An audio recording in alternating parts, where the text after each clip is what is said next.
following presentation is brought to you by Ranger's Top 5 Superhero Toy and Comic-Con, featuring the Totally 90s Party, the return of RVT's Toku Music Video Contest, and Ranger guests galore. Happening November 3rd to the 5th, 2017, at the Holiday Inn by Universal Studios, 5905 South Kirkman Road in Orlando, Florida. See you there!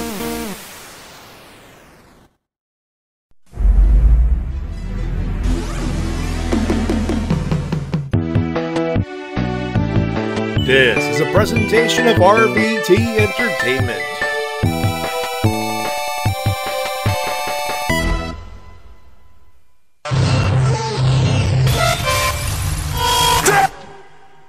Ladies and gentlemen, this is your main event of the evening. This is Ricky the Dragon Steamboat's cup of coffee in the big time, yeah. Cup of coffee in the big time. We'll go to NXT. I'll go to the CWC. Hell yeah. We'll be at 205 Live.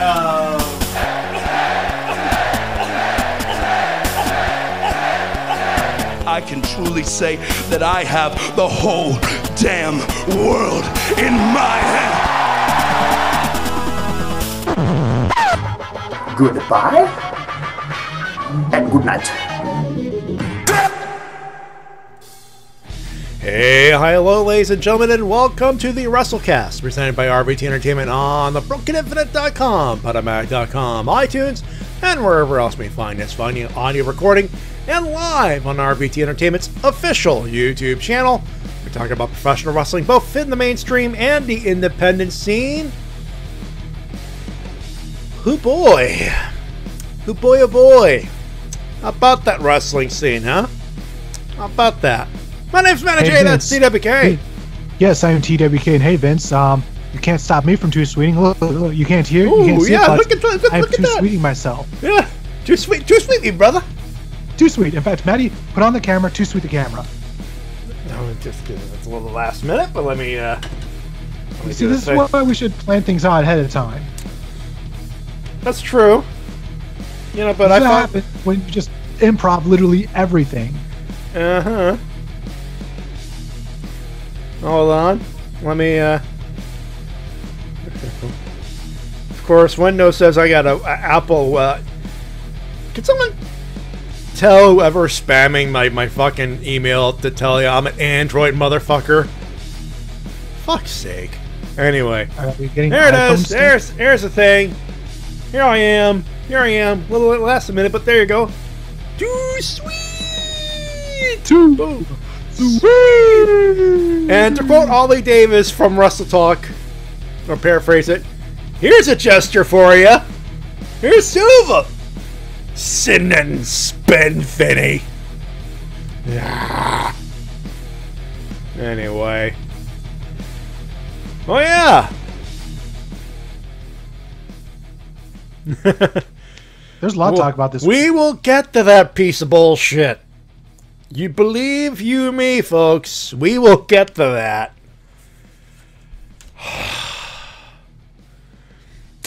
Fuck the revival. I know I'm supposed to be doing the bleep gimmick, but at this point, fuck it.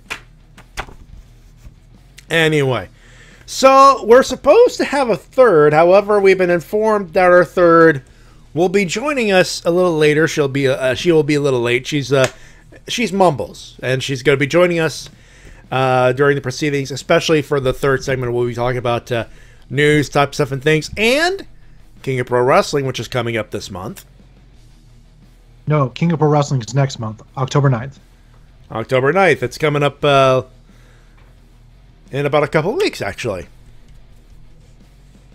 So we will be talking about, of course, the Destruction Tour, which wrapped up last week as well. Hell of a main event between Juice and Kenny, I might add.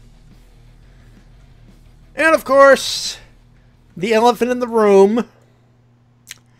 Actually, I should say, bada boom, realist elephant in the room. How you doing? Thank you, T-Dub. Yeah, we got the No Mercy pay-per-view we got to talk about. That's our first segment. Of course, you got your emails and comments, your winners and losers, and of course, all the news, type stuff and things, including the return of what the wrestling fuck is wrong with you? Yes. We found something, folks. We found something bad. Ooh, Oh, boy. I'm looking at it right now, and yeah, it's one of those things where if you don't know wrestling history, you're not going to notice it, but everyone noticed it. Everyone noticed it. Everyone pointed it out, and that social media manager just lost their Christmas bonus. So I'm gonna say there. But shall we take care of the business? Let's take care of it. Every day. We begin with our clip of the week / No Mercy thing, and I was gonna play something from No Mercy, but that pay-per-view fucking sucked. Objectively speaking, those last 3 matches, oh boy. However, a thing happened that caused this clip from Neville, from, of all places, 205 Live. I'm sorry, Hangman. It's a good promo. I had to play it. Ladies and gentlemen, the king of the cruiserweights, Neville. Clip of the week. Take a listen. We're never getting Hangman on here. Last night, I knew exactly what I was doing, and it was the best night of my life. Now, I am aware that I sacrificed my Cruiserweight Championship rematch by defying the no contact clause on Enzo Amore as established by Kurt Angle. But you know what? I don't care. And given the opportunity, I will do it again. And again. And again. So my advice to Little Muscles Marinara, keep one eye open, buddy, because you never know where this creature is going to be lurking, eager to feed off your pain and misery, because I refuse to allow 205 Live to degenerate at the hands of such a talentless little rat.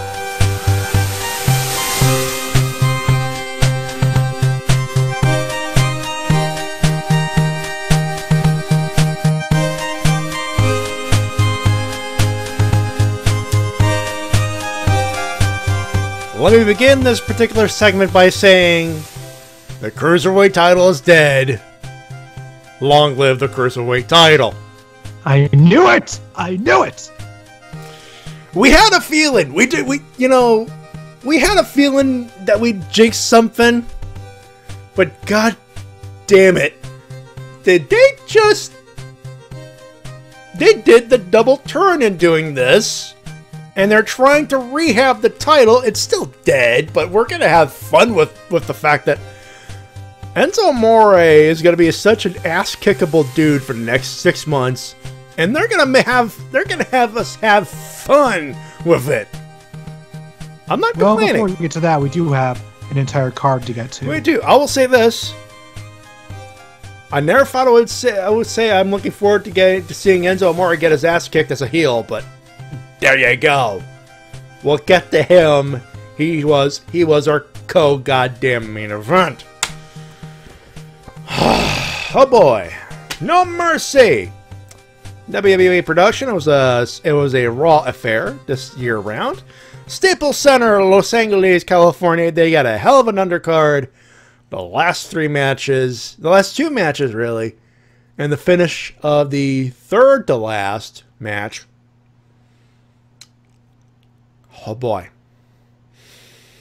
I gotta say, a pretty good turnout for this pay-per-view. Yeah, 16,000, something like that. Yeah, Let me get the number up. It's their best gate in a while. One of their better gates in a while too. You could say 16,106 was the attendance actually.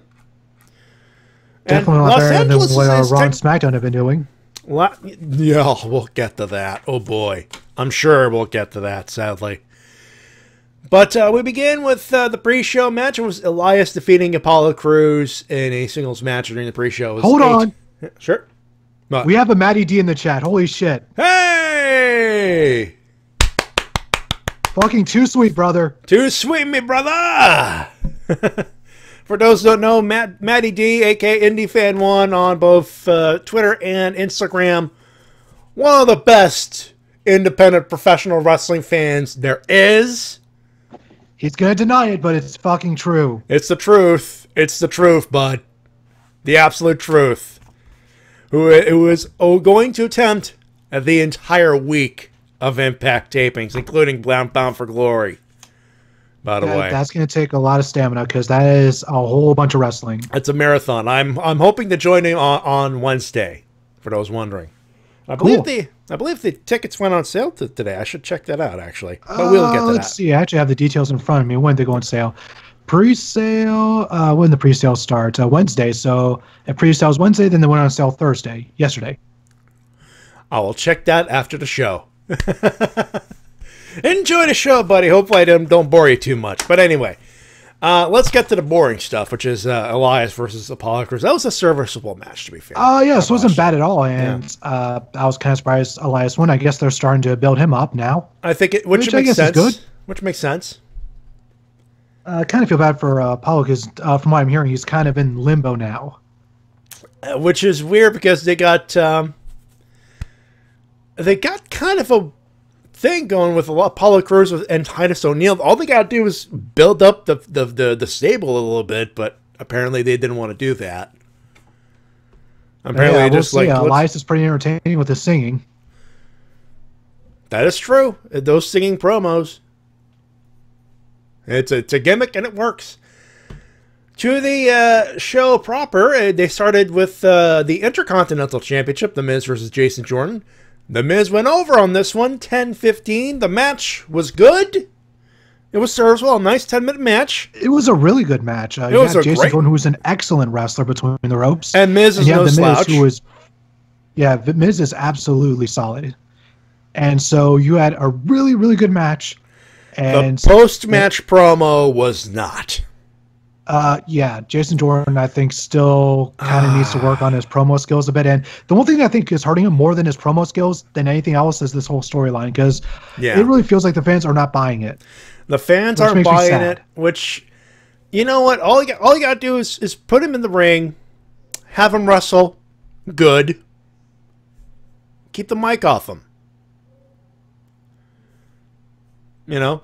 Either that or just have him not be in this storyline that people are obviously not buying, because it really feels like it's hurting him. Oh, Matty D with a good zinger. So who comes back and / debuts at Survivor Series with a duel with Elias and Aiden English, kind of like Nowinski and Matt Hardy and with Steiner in 02? That's a good question. That's actually a good question. I don't know.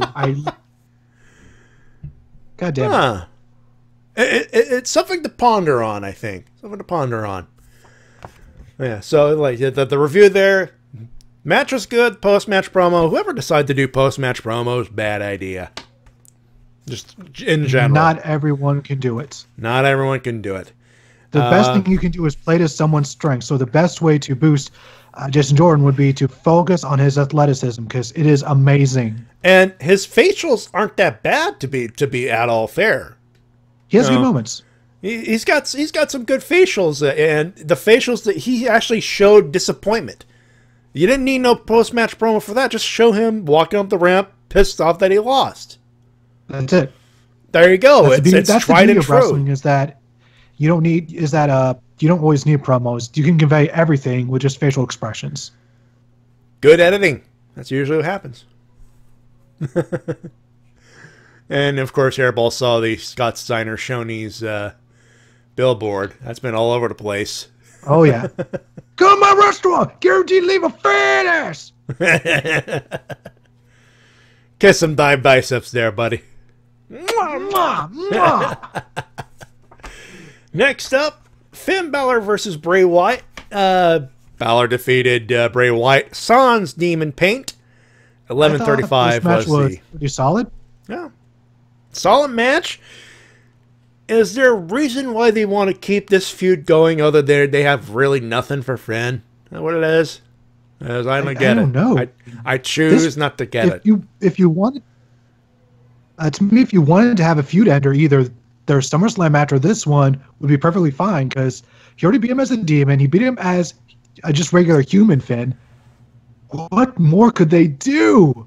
The only thing that is coming to my head is they're bringing back the Wyatt family. That's the only thing that's coming to me. Yeah. But who would be part of the Balor Club in this case? Nobody. What they're going to do is they're going to bring back the Wyatt family. This is just projection, by the way. I have nothing. Yeah, to this on. is me just going off of past booking styles. You're being a wrestling pundit. Yeah, essentially, you're trying to figure out what the fuck they're thinking. I'm just going by pattern recognition here. Yeah. So, what I assume what they're going to do because they've done sports, they're going to bring back the Wyatt family, and then at the next pay-per-view, at TLC, Finn's just going to destroy them all. And then they're going to use that to put him in the main event scene against Lesnar, where Lesnar will defeat Finn Balor.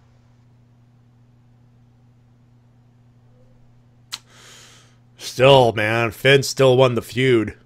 Don't need to bring back get the heat. You know what I mean? Yeah. Just doesn't make sense. It's a little confusing. Yeah. Just a little bit. Next up, match of the motherfucking night. Dean Ambrose, Seth Rollins, they defeated The Bar, Cesaro, and Sheamus for the Raw Tag Team Championship. Two things. One, great match. Two, Cesaro, are your teeth okay? Yeah, that was brutal. At first, oh I my thought God. Were knocked off, but no, they were pushed in. They were pushed in. That's worse. Yeah, because that's painful. Like, because your teeth are bones, and bones going through flesh. No. Let's put it this way. So that's where the blood came from. Yeah. Ow. All the out. We're talking. I'm talking with Easy on Monday on Skype, right? And he did not want to see that bit. He did not. He was not looking forward to seeing that replay. But he knew that they were going to show it. Yeah, he turned away. Believe me, he's like, ugh. It is pretty gross. That's gruesome. But yeah, fair play to Cesaro, who kept. That was a stiff match. And this to me proves just how fucking insanely tough he is, because he could have easily just been like, "Nope, I'm done. This is it. I'm done. I'm out of here," and nobody would have blamed him. No one. Could have gone to the back, like, fixed, and went to the back, showing those teeth to Vince, going, "Fix my fucking teeth, McMahon," and yelling, "You break a fucking teeth, you fucker!" Just, yeah. To me, if this doesn't prove that he deserves some sort of main event push, I don't know what does. Give him a goddamn belt, other than the tag belts, dude. Fucker's nuts. Speaking of nuts. Nonetheless, this match was excellent. Everyone in this match was red hot. Oh, everyone was on fire. Crowd was hot. The commentary was halfway decent. The four guys in there just brought it. Golf clap all around. That double team powerbomb off the top rope onto Seth Rollins. Or was it onto Dean Ambrose? Which one took it? Yes. I see your memory's about as good as mine. Yeah. But I remember the spot that you're talking about, and yeah. Also, the fact that Cesaro kept going, knowing the fact that the finish was him getting kicked in the face. Oh. Imagine having that in the back of your head. Going, oh fuck, my teeth are my mouth is so fucked. If I was him, I would have been like, okay, I'm just going to turn away right here like a full second before he kicks me, just to be sure. Yeah. Let's do stiff, but let's just make sure my head don't die. I feel so bad. Hey, at the very least, he's joined the very exclusive club now with Miz and Natalia. That's true. The Busted Teeth Club. There's this one meme. There's this one meme. I guess you could say that they have toothless aggression. Hey! There's this one meme that's been running around all week this week. I believe it was Heel Book. Or it was picture Shawn Michaels during that one promo. I lost my smile. And it was Cesaro with those busted teeth. GTFO fawn. Get the fuck up, Thawne. Shut the fuck up, Thawne. That does sound like a thing Heelbook would share around. Yeah. Next up, Fatal 5-Way Women's Championship. Bayley, Emma, Nia Jax, Sasha Banks, the challengers. Alexa Bliss retains the championship, pinned Bayley in the process. 9:40 was the match. This was a pretty great match, although my only gripe is Bayley ate the pin after literally just returning. I mean, that's my only gripe with it, really. Because aside from that, everything else was excellent. You know, I'm glad Emma didn't have to eat the pin, but you would think just, hey, which one's the most the better idea? You know, I honestly would have had Sasha take the pin. Yeah, that would have worked as well. I think that's the only thing that irks me, other than just how short the match was. It could have gone another few minutes. I wouldn't have complained too much. Oh yeah, definitely. But for the time that they were given. But then again, I did just watch a pay-per-view with 2 women's matches that only one of them went over 5 minutes.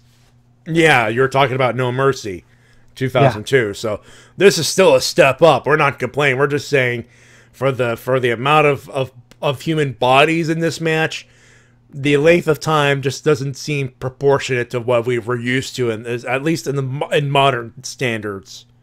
Yeah, indeed. This match definitely could have used a bit more time. They could have used. And I'm not saying a whole 10 minutes. I'm saying maybe another 2 or 3 minutes, maybe up to 12, 13 minutes. I would have been fine with that. Build up some tension. That's all it is. However, because of the, I will say this, because of the fact that it was only 9 minutes, this match was super fast paced. Yeah, it felt fast paced, and actually that's not to its detriment. The fast pace actually helped it. So that's and the selling was good, especially by Sasha, but then again, it's Sasha Banks. Next up, I had to give the match of the night to the tag match, to the tag title match. Mate, but before you keep talking, sure, ladies and gentlemen, please welcome Mumbles. Hey, ooh, here I am. I'm in the chat now. Hey, do you guys want to hear a funny story? Sure. So I just got back from a painting class, a couples painting class with wine, of course, and we were drawing hot air balloons, and the teacher goes, "I have never been up in a hot air balloon before," and I was like, "I have, suck it." Everyone went totally quiet. I was like, so hey, what's up? Ladies and gentlemen, drunk Mumbles, everybody. I would like to believe that you were just buzzed. Yeah, I am buzzed. I'm not full drunk. If I was full drunk, I would really be slurring. But the fact that I could I'm fine. I'm fine. You're forming coherent sentences. When we get to the New Japan stuff, you're not going to fawn over Shibatas again. So that's good. Well, there's no Shibatas for me to fawn over, really. So we're safe. All right. Yeah, Hairball, didn't you hear me at the beginning? We were supposed to have Mumbles, so she's here. Hello. Yay. All right. That being said, we're in the middle of our No Mercy review. We're at that point of the evening where they went the longest match of the night. Roman Reigns, John Cena, 1-on-1. First, a match that is WrestleMania worthy. And we're 22:05. Mumbles, what did you think of this match? Okay, so I was actually pretty excited for this match just because I liked Roman's promos leading up to it. I thought they worked. I don't know why, not necessarily as a face, but just as a character, I thought it worked. Yeah. And I really think that Cena is always good, and Cena's reached this point where even hardcore fans are appreciating him now, I think, instead of hating him necessarily. And so I was excited to see what would happen. The first half of the match was boring. The second half was fine. The resolution felt pointless. I was hoping that Cena would win and then be like, "See ya." and then Roman could have like a chip on his shoulder leading up to WrestleMania. Like that made more sense to me, I guess. But apparently the current thinking is, oh, we have to make sure that Brock and Roman look super strong heading into Mania. Like, ridiculously strong. At this point, yeah, you're tele-fucking-graphing it, because... Yeah, exactly. 4 AAs, 3 kickouts, 1 spear, John Cena. A great big match, John, is done. Yeah. Bullshit. I also never thought I'd see the day where I would say this, but as I said on my little podcast thing I put out, like Sunday, I think it was. Yeah, Sunday or Monday. They actually made Cena look weak. I never thought I would say that. Well, especially since all of the losses that he's had leading up to the Roman match, it's not like Cena was like hot off a really big win. Like Corbin, I guess. Like, like that's a red hot victory. Right. There's no big win for John that makes him feel strong, and so when Roman beats him, you're just like, oh, I guess John's done. I guess he kind of sucks now, and that sucks. So, yeah. Yeah, it's just. I can tell that both guys really tried, but more than anything else, really feels like the booking really hindered it. The booking hindered. Yes. You could have had him kicked out of 1 spear. 1 spear. The first spear, kick out, and then, you know, you have a little bit of desperation just to have that Roman Reigns going, okay, what the fuck do I have to do, face? I think it would have been done well to add just that little bit of tension that this match, just the last bit. Just a little bit of tension, just a little bit. Mm-hmm. Cena didn't at that point. Cena didn't have to add one more piece of offense, just one more spear to make Cena look like he's still strong. Because it's John Cena. Because it's John Cena, but I never thought I'd see a match where John Cena didn't look like John Cena. This is so weird. What dimension is this? The dimension that has Vince McMahon thinking, we need to push Roman Reigns. Why? What is happening with this year? This is the year. God damn it. I'm reviving the stop pushing. Nothing makes sense this year. I'm reviving the stop pushing Wade Barrett. I'm just changing Wade Barrett to Roman Reigns at this point. Hashtag stop pushing Roman Reigns. There's nothing you can do. No, you need to just accept it at this point, because the thing is that they're working towards a WrestleMania where the main event is Brock and fucking Roman again. And they're going to shit on it. Save the day.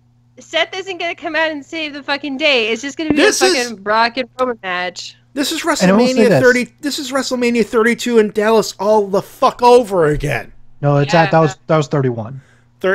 No, 30. No. 31 was in 31 was California. in California. Yeah, 32 is in Dallas.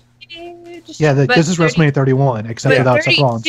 But 32 was like when Roman. Roman was uninhibited. No, it's 32. The whole show was about Roman, basically.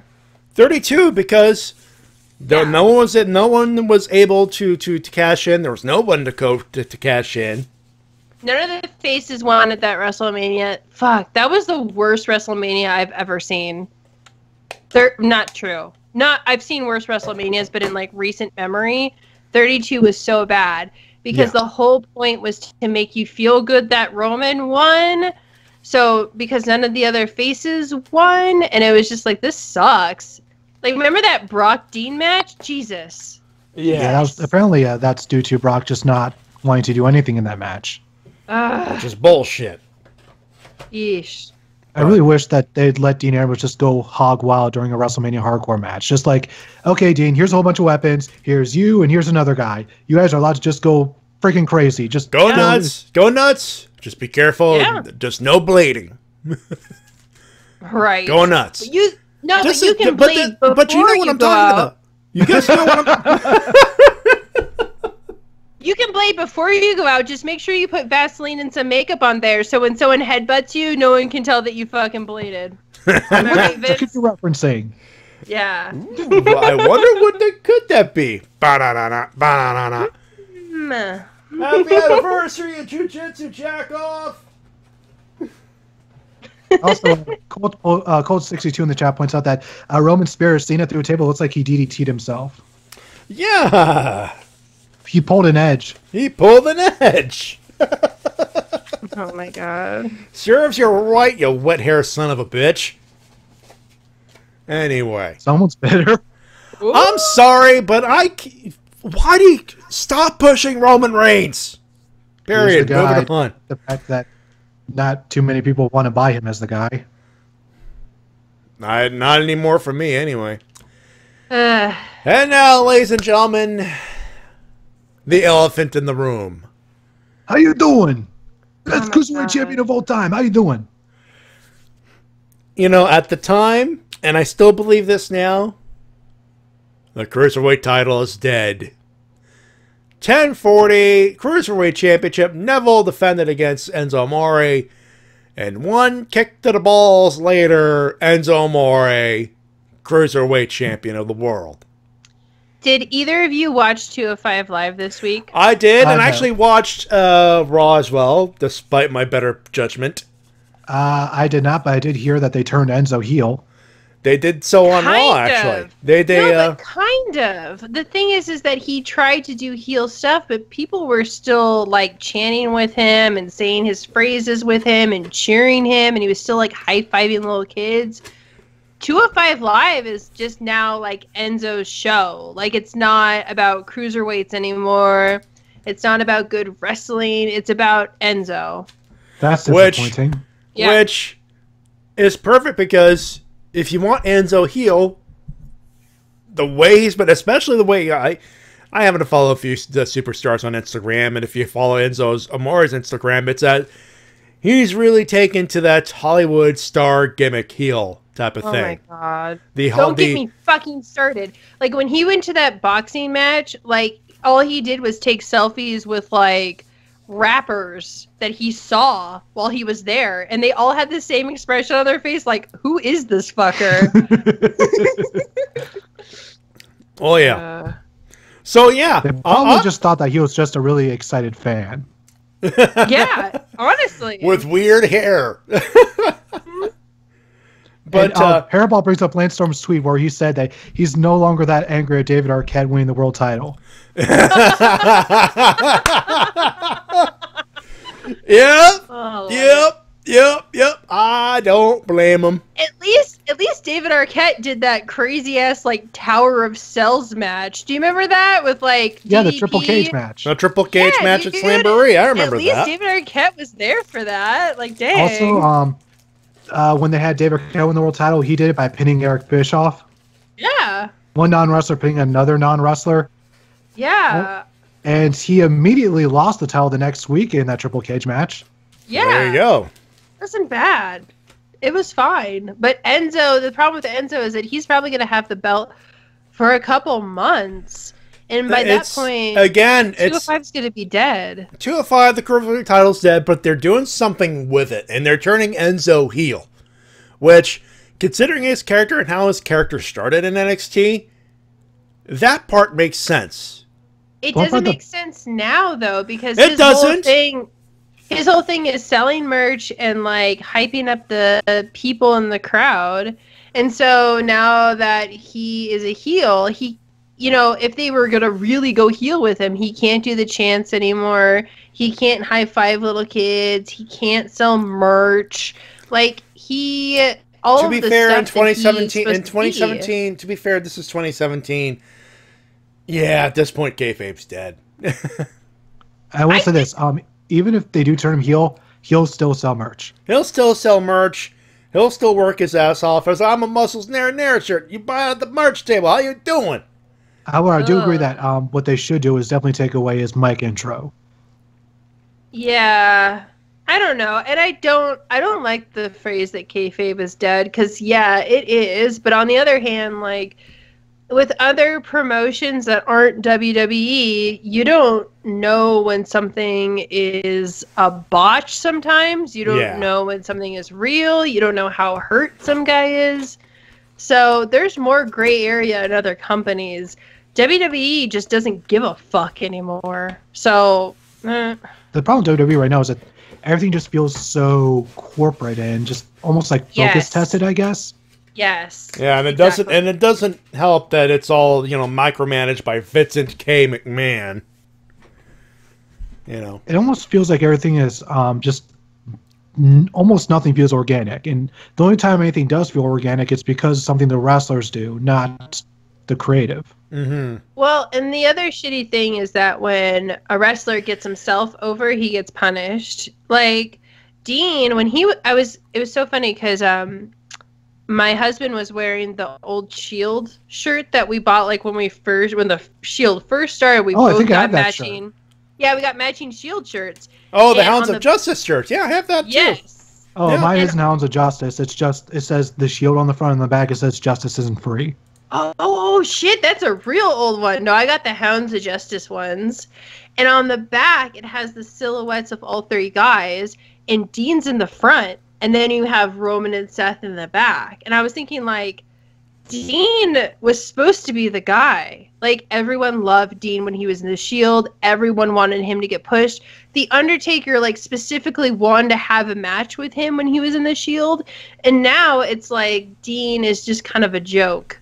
And it's funny because, like, he was just organically very popular and people liked him. And it just gone, you know? It's really weird. It's because of just how charismatic he is and how well he just connects with people just so naturally. Akira is the same way. Akira is naturally charismatic. He connects with people. Everybody fucking likes him. He's a great wrestler. But he's not the guy that Vince likes, so he gets the belt for, like, a day, and then he's going to go back to, like, feuding with Drew. You know what I mean? Like, who cares? I will say this, though, before we do anything else. Matty D brought up a good point. Braun Strowman lost his shot at the Cruiserweight Championship, too. Poor guy. Well, if it happens off the air, does it count? R.I.P. No, not really, but it does count because they showed it on 205 Live, and they showed it on YouTube as well. Actually, to be fair, so does that mean none of the cruiserweights get a title shot then? Exactly. That's exactly what Enzo said. I'm not kidding. Oh, well, that just sounds dumb. Yup. Except for, did you get to see all of them do the little finishers? Because the thing Drew did was like, yes, that was amazing. Where it's like, no fly. And then they're like, come on, let him fly. And then Drew was like, yeah, okay, fine. It looks at Enzo going, all right, permission granted, go.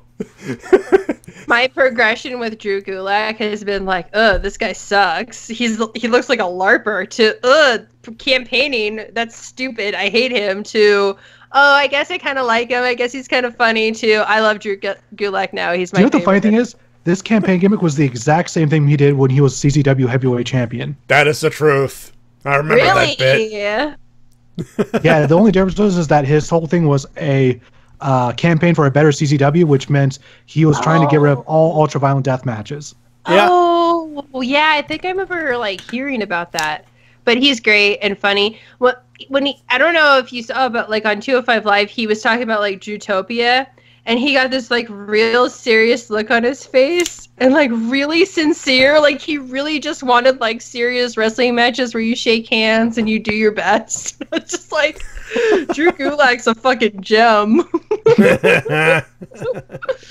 Let's just hope that one day he gets a run with the belts, and it's longer than whatever Enzo gets. Please. If there's a fucking belt in a couple months, honestly, like, Jesus.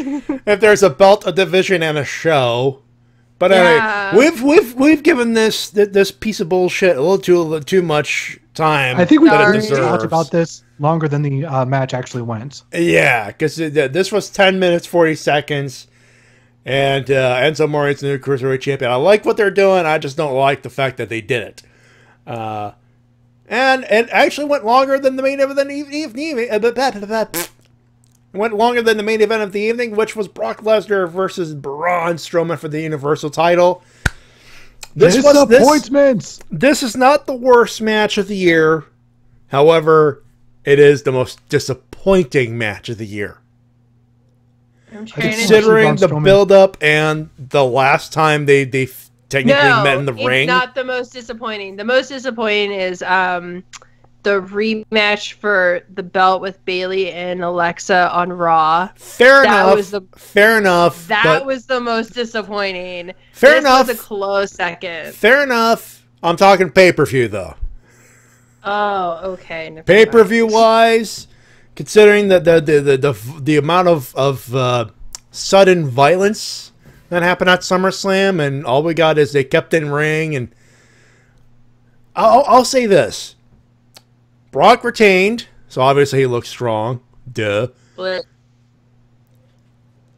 What I don't, which I'll say this: Braun Strowman did, all things considered, Braun Strowman did well. The fact that he sold his arm for the right one after the Kimura happened and everything else, good job. And won the worst match, period, and won the best match, but it wasn't the worst. So Braun Strowman gets an A+. It gets an A+ for effort. Brock, I know you don't listen to this shit because you don't have the fucking computer at home. But hey, Paul, would you tell Brock to? Hey, when you sell a pay-per-view that's like it's going to be a post-apocalyptic war of attrition between two Godzilla-like monsters, punch each other! Kick each other's ass! Stiff! Stiff! That was not what we expected! I just want to see something like where we normally would get with Big Show and Braun Strowman. Yeah. Like, are we wrong here, Mumbles? No, I was really surprised that it was just a wrestling match. I mean, that's all it was. It was a standard dudes. Brock Lesnar, hey, let's just fuck around for 9 minutes until I suplex you a few times. And, I'll just sell it because you're a big dude. I got to sell that you're big. But I'm like, after that, it was standard suplex, kick out after a couple of suplex, another suplex, F5, dead. It really feels like Brock has too much say in how these matches go. Like, I feel like if they were like, hey, you got to go out there and you got to get your ass fucking kicked and then you can win.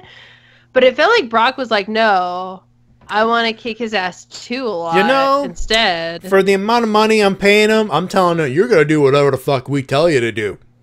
I agree, but I don't know if that's really how it goes. Because the thing is what this match should have been, besides Braun winning, which I know is a fantasy. Yeah, of course. What the match should have been is Brock is getting fucking killed by this giant man that we're all afraid of. Mm-hmm. And holy shit, how is he going to survive?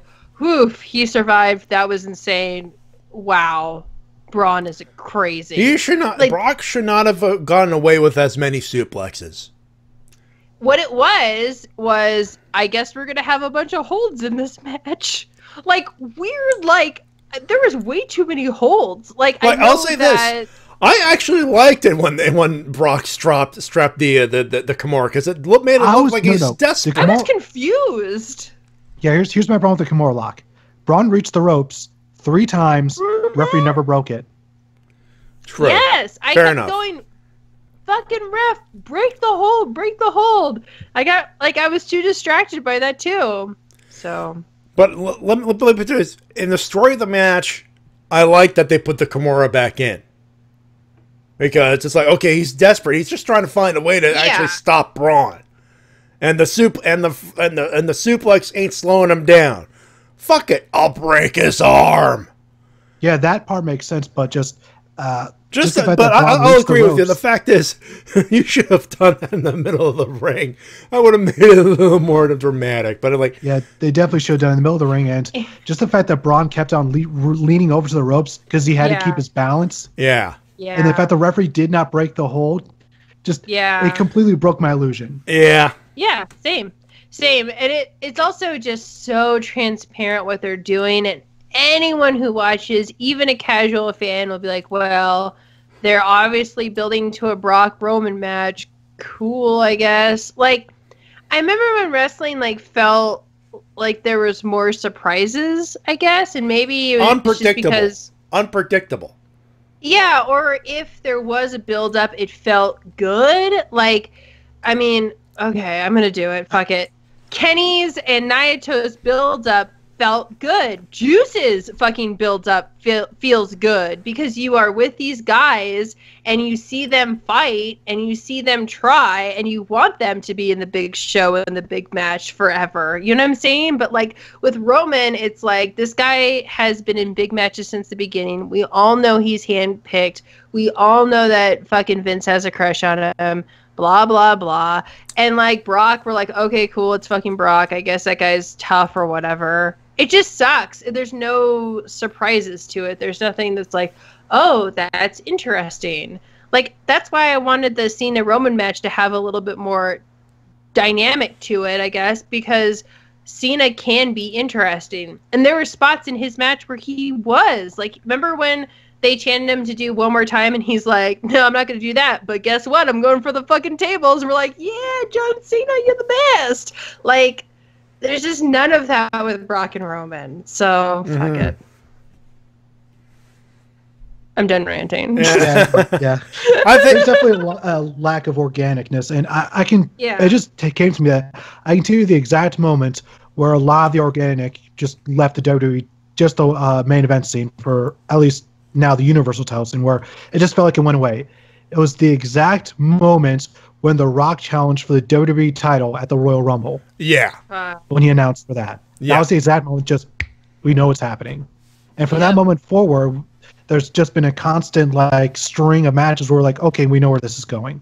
Yeah. It feels a bit like, I guess it wouldn't feel so bad if it just came about naturally, but just feels like, I don't know. It's hard to explain. Well, that's why people like New Day, because New Day is so organic and they made themselves and they feel like they're being themselves. Yeah.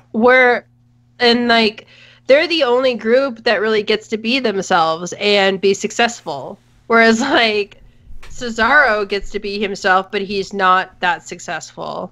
Even though he's great and everyone loves him. You know what I'm saying? Like, and literally every wrestler who's ever been interviewed about him says, yeah, he should be like a 10-time world champion by now. Yeah. Like, I've yet to find an interview where a wrestler brings him up and does not say, put the world title on him. Yeah. Which is insane. Like... All I can think of from the main event before we get to the rating is this. Vince McMahon likes big sweaty men. Vince McMahon likes big sweaty men. Vince McMahon likes big sweaty men. That's it. 3 more weeks. 3 more weeks. 3 more weeks? Why am I going to Raw on Monday? Why? You're going to Raw? I'm going to Raw on Monday. Oh no!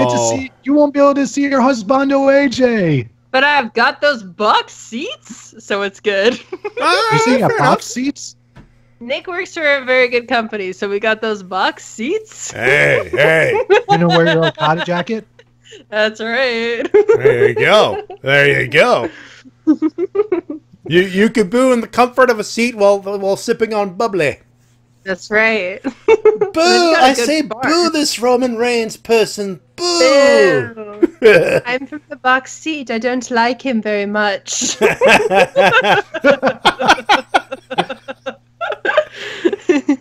Boo this man! Now where's the caviar? Yay, Braun! More of the Braun, please. My buddy Devil, who's constantly in the chat, he said that he went to go see Valerian and 1,000 Planets. Oh, I've heard it's good. No, it is not. It looks bad. I've heard nothing but terrible things about it. Really? But Nick is going to make me see it, so... The only thing I've heard about it is that it's riffable, I think. Oh, that's not good. All right. Well, that's good for me. I love riffing stuff. Not in a theater, dude. You can't talk in a theater. Nick does the same fucking thing. My husband will just, like, if he gets bored in a movie in a theater, he'll just start making fun of it out loud. Like, dude. Well, the thing is, Valerian and 1,000 Planets is not a popular movie, so you're probably going to be in an empty theater. I guess that's good. Hopefully. Final thoughts, there. Sorry? Rating time? Let's do some ratings. Mumbles, actually, I'm looking at Matty D right now. F5 amulet segment. The F5 is greater than the amulet segment. Braun walks out of the ambulance by himself. Whatever amount of time later fails to one F5. Yep, that's true. Yep. Somehow an ambulance fucker will no-sell an ambulance fucking crash. Can't no-sell an F5. It's bullshit. Let's bury that ambulance. Well, let's bury this pay-per-view. I mean, rate this pay-per-view then. Mumbles, we didn't get your thoughts on the whole show, but I assume you watched the whole show. Out of 5, what do you think? I'll give it a 3 because there were some really great matches early on, like the women's match, tag match, and that's it. That's a 3. I give it a 3. And Cesaro's teeth. Oh, God. Why do I know what happened to those teeth? Don't look online unless they've told you what had happened to his teeth. Oh, we know. We've been told. We found out. Yeah. It looks nasty. That's rough. That's rough. Did they actually show like a procedure of it on him or something? No. No, I just imagined it. The thing is I'm someone who has big front teeth, and so the thought of them going into my... Oh, my God. Oh my God. Okay, I'm done. Oh God, Mike in the chat. Mike Shell in the chat. It's bullshit. I did not sell it. I did not. Oh, hi, Vince. Oh, hi. Who's excited for that movie coming out soon? Oh my God. I saw the teaser and the first official trailer. I'm like, my body is ready for this. Wait, for what? The Disaster Artist. What's that? It's essentially James Franco and his team making a movie based on the book, which is written by the guy who played Mark. Oh, hi, Mark. Yeah, Mark, the guy who played Mark. He wrote a book about working with Tommy Wiseau in the room, and now that's a movie. Oh, fun! And James Franco plays Tommy Wiseau. And he, like, from what we've seen, good Lord, the guy got the gimmick down good. That sounds awesome. Oh, you need to see the trailer. You need to see the trailer. And the teaser. The teaser especially, my God. I shall. Anyways, my final ranking for this pay-per-view is a 2.5 out of 5. That's where I'm landing, actually, too. The final, 2 out of 5. like the Roman booking, the Enzo Neville match, and the main events really dragged it down for me. Mm-hmm. Yeah. And it's, for me, to me, a pay-per-view for a show, the main event has to land. It has to and land. It did not. And that's what it suffers from. If nothing else, seek out Roman Reigns versus John Cena for everything except the finish, because these two guys did have some chemistry. Just go watch the tag team match. Tag match is worth it. Cena though. I mean, like, Cena in that Roman match was awesome. Yeah. So if you like Cena, then watch it. If you like the last few years, Cena in the last few years, you're gonna like this. The guy works his ass off, and Roman Reigns is no slouch. Get it? If you have to cherry pick just one match, tag match, tag title match. 4 guys working stiff and working hard to make it sure that you are entertained. Yep. Oh, so 2.5 out of 5 for me. Just that's just bad. Main event was rough. Semi-main was even rougher. That being said, ladies and gentlemen, it is time for your emails and comments of the week. You can send them at the Wrestle-Cast@gmail.com. And this is brought to you by Ranger Stop Superhero Toy and Comic-Con number 5. Of course, at the Holiday Inn Suites across from Universal Studios, Orlando, Florida, 5905 South Kirkman Road. I don't have the actual image, but I did have this. There it is. New guest announced, Philip Andrew, aka Merrick from Power Rangers Wild Force. There you see it. The full reunion for Power Rangers Wild Force, celebrating 15 years of that particular series' first airtime. And of course, there's a not totally 90s party, which, by the way, Easy and I are coming in as DX. Sean and Hunter. Nice. We gotta do it. Who's Triple H? He's Sean on Triple H, yeah. That makes so much sense. No, I should not even question it. Because Triple H is your guy, and Sean is his guy. Yeah. So why did I even question this? You're tired. It's probably been a long day for you. That's probably especially after editing my video. Yeah. Video. that was a bit of a thing. Okay, so we're going to the 90s, to the totally 90s party. I'm looking forward to it. And if they have a screen or anything to plug in with, I'm bringing the SNES Classic Edition with me. Mario Kart, bitches! By the way, that reminds me, someone else has now joined the Switch party. Oh, who? Woo! Woo! It's me. Hey! Hey, so I'm glad I'm not the only one who recently got a Nintendo thing. That's nice. Friend me, I have Splatoons. I have the Tetris Ding Dong game or whatever. Oh, Puyo Puyo. Yeah, I have that one. But I'm currently playing Danganronpa 3, so I won't be in Splatoon as often. But I heard there's a new Splatfest, so I'll be there for that. Bang bang. Oh yeah, that the next one's gonna be in October. Yeah, which is next week. That's true. I'm not sure when the next Splatfest is gonna be. I haven't heard any news on it yet. I heard that it's gonna be toilet paper. Do you have it over or do you have it under? Oh Over. God. I'm under. Oh, we're going to war. We're going Yeah, to war. yeah. I'm with Tina about it has to be over. It's Also, gotta be under. LPH SWO, he's got a Switch too. Very nice. Switch World Order, yes. Switch World Order. I wish I could Just join, tweet at but me. I have no money. Yeah, I spent it on this on the thing. I'm so what happy. thing? I got a new console thing. I'm happy. What is the new console thing that you spent your monies on? Super Nintendo NES Classic Edition. What? Yeah. Where did you get it? Local electronics, the Canadian chain called The Source. Picked Are up. you in Canada right now? I'm in Canada right now. I'm Canadian. I knew it. Well, that's not fair because we ordered it from fucking Walmart and then they decided to give ours away, so we'll never get it. No. Did you actually pay yeah. for it? Yeah. Bastards! Did you actually get your refund? So basically how it works is like you pay for it and then if they never deliver it to you, then you get a refund. Oh, so at least you're getting your money back. I guess. We're going to go this weekend to go hunt for it. But I got him the mini Famicom. I got him the mini NES. We just need to get the SNES. Fuck!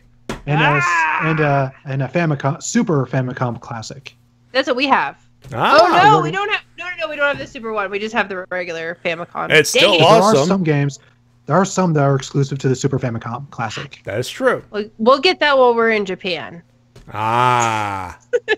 If you could get it in Japan, but, you know. Right. But I'm just happy I got this, man. I got to play Star Fox 2, and there's a few games that cost like an arm and a leg cartridge-wise that I'm like, I will fight you for it. Do you want to have a physical fight for it, and then whoever wins gets to have it? Mumbles, No. You always told us that you were against intergender violence. Well, not no more. Let's throw down. I have to warn you, though, I am a Power Ranger now, so... I kick like a kangaroo, so bring it. All right. While we build up that Hell in a Cell match for a couple of months here, let's get to the emails here.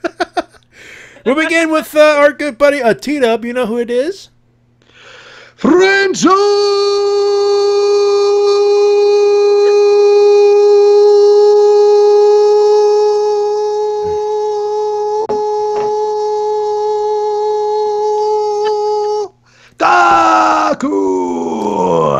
Been a while since we did the El Patron deal, huh? And Hairball. He's currently coming back Bound for Glory.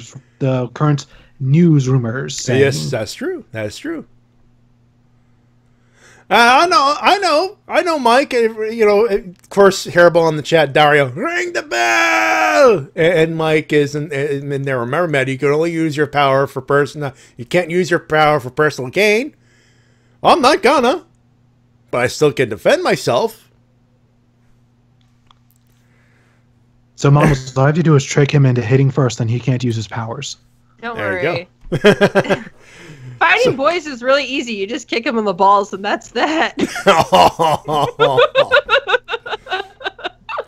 Okay. Somebody went to the China School of Pro Wrestling. That's right. Maybe that was the Toru Yano School. Oh, that Toru Yano's I would cool. rather be trained by Yano. I feel like Yano's got a lot less like issues going on, so I'll be trained by Yano. Well, to be fair, China's kind of dead.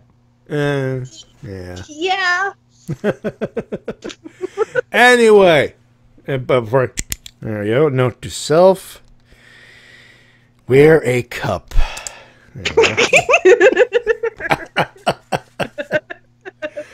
Anyway, on to Taku's email. Hello, Wrestle-Cast. As you can see, well, not see, I've got a cold and it sucks.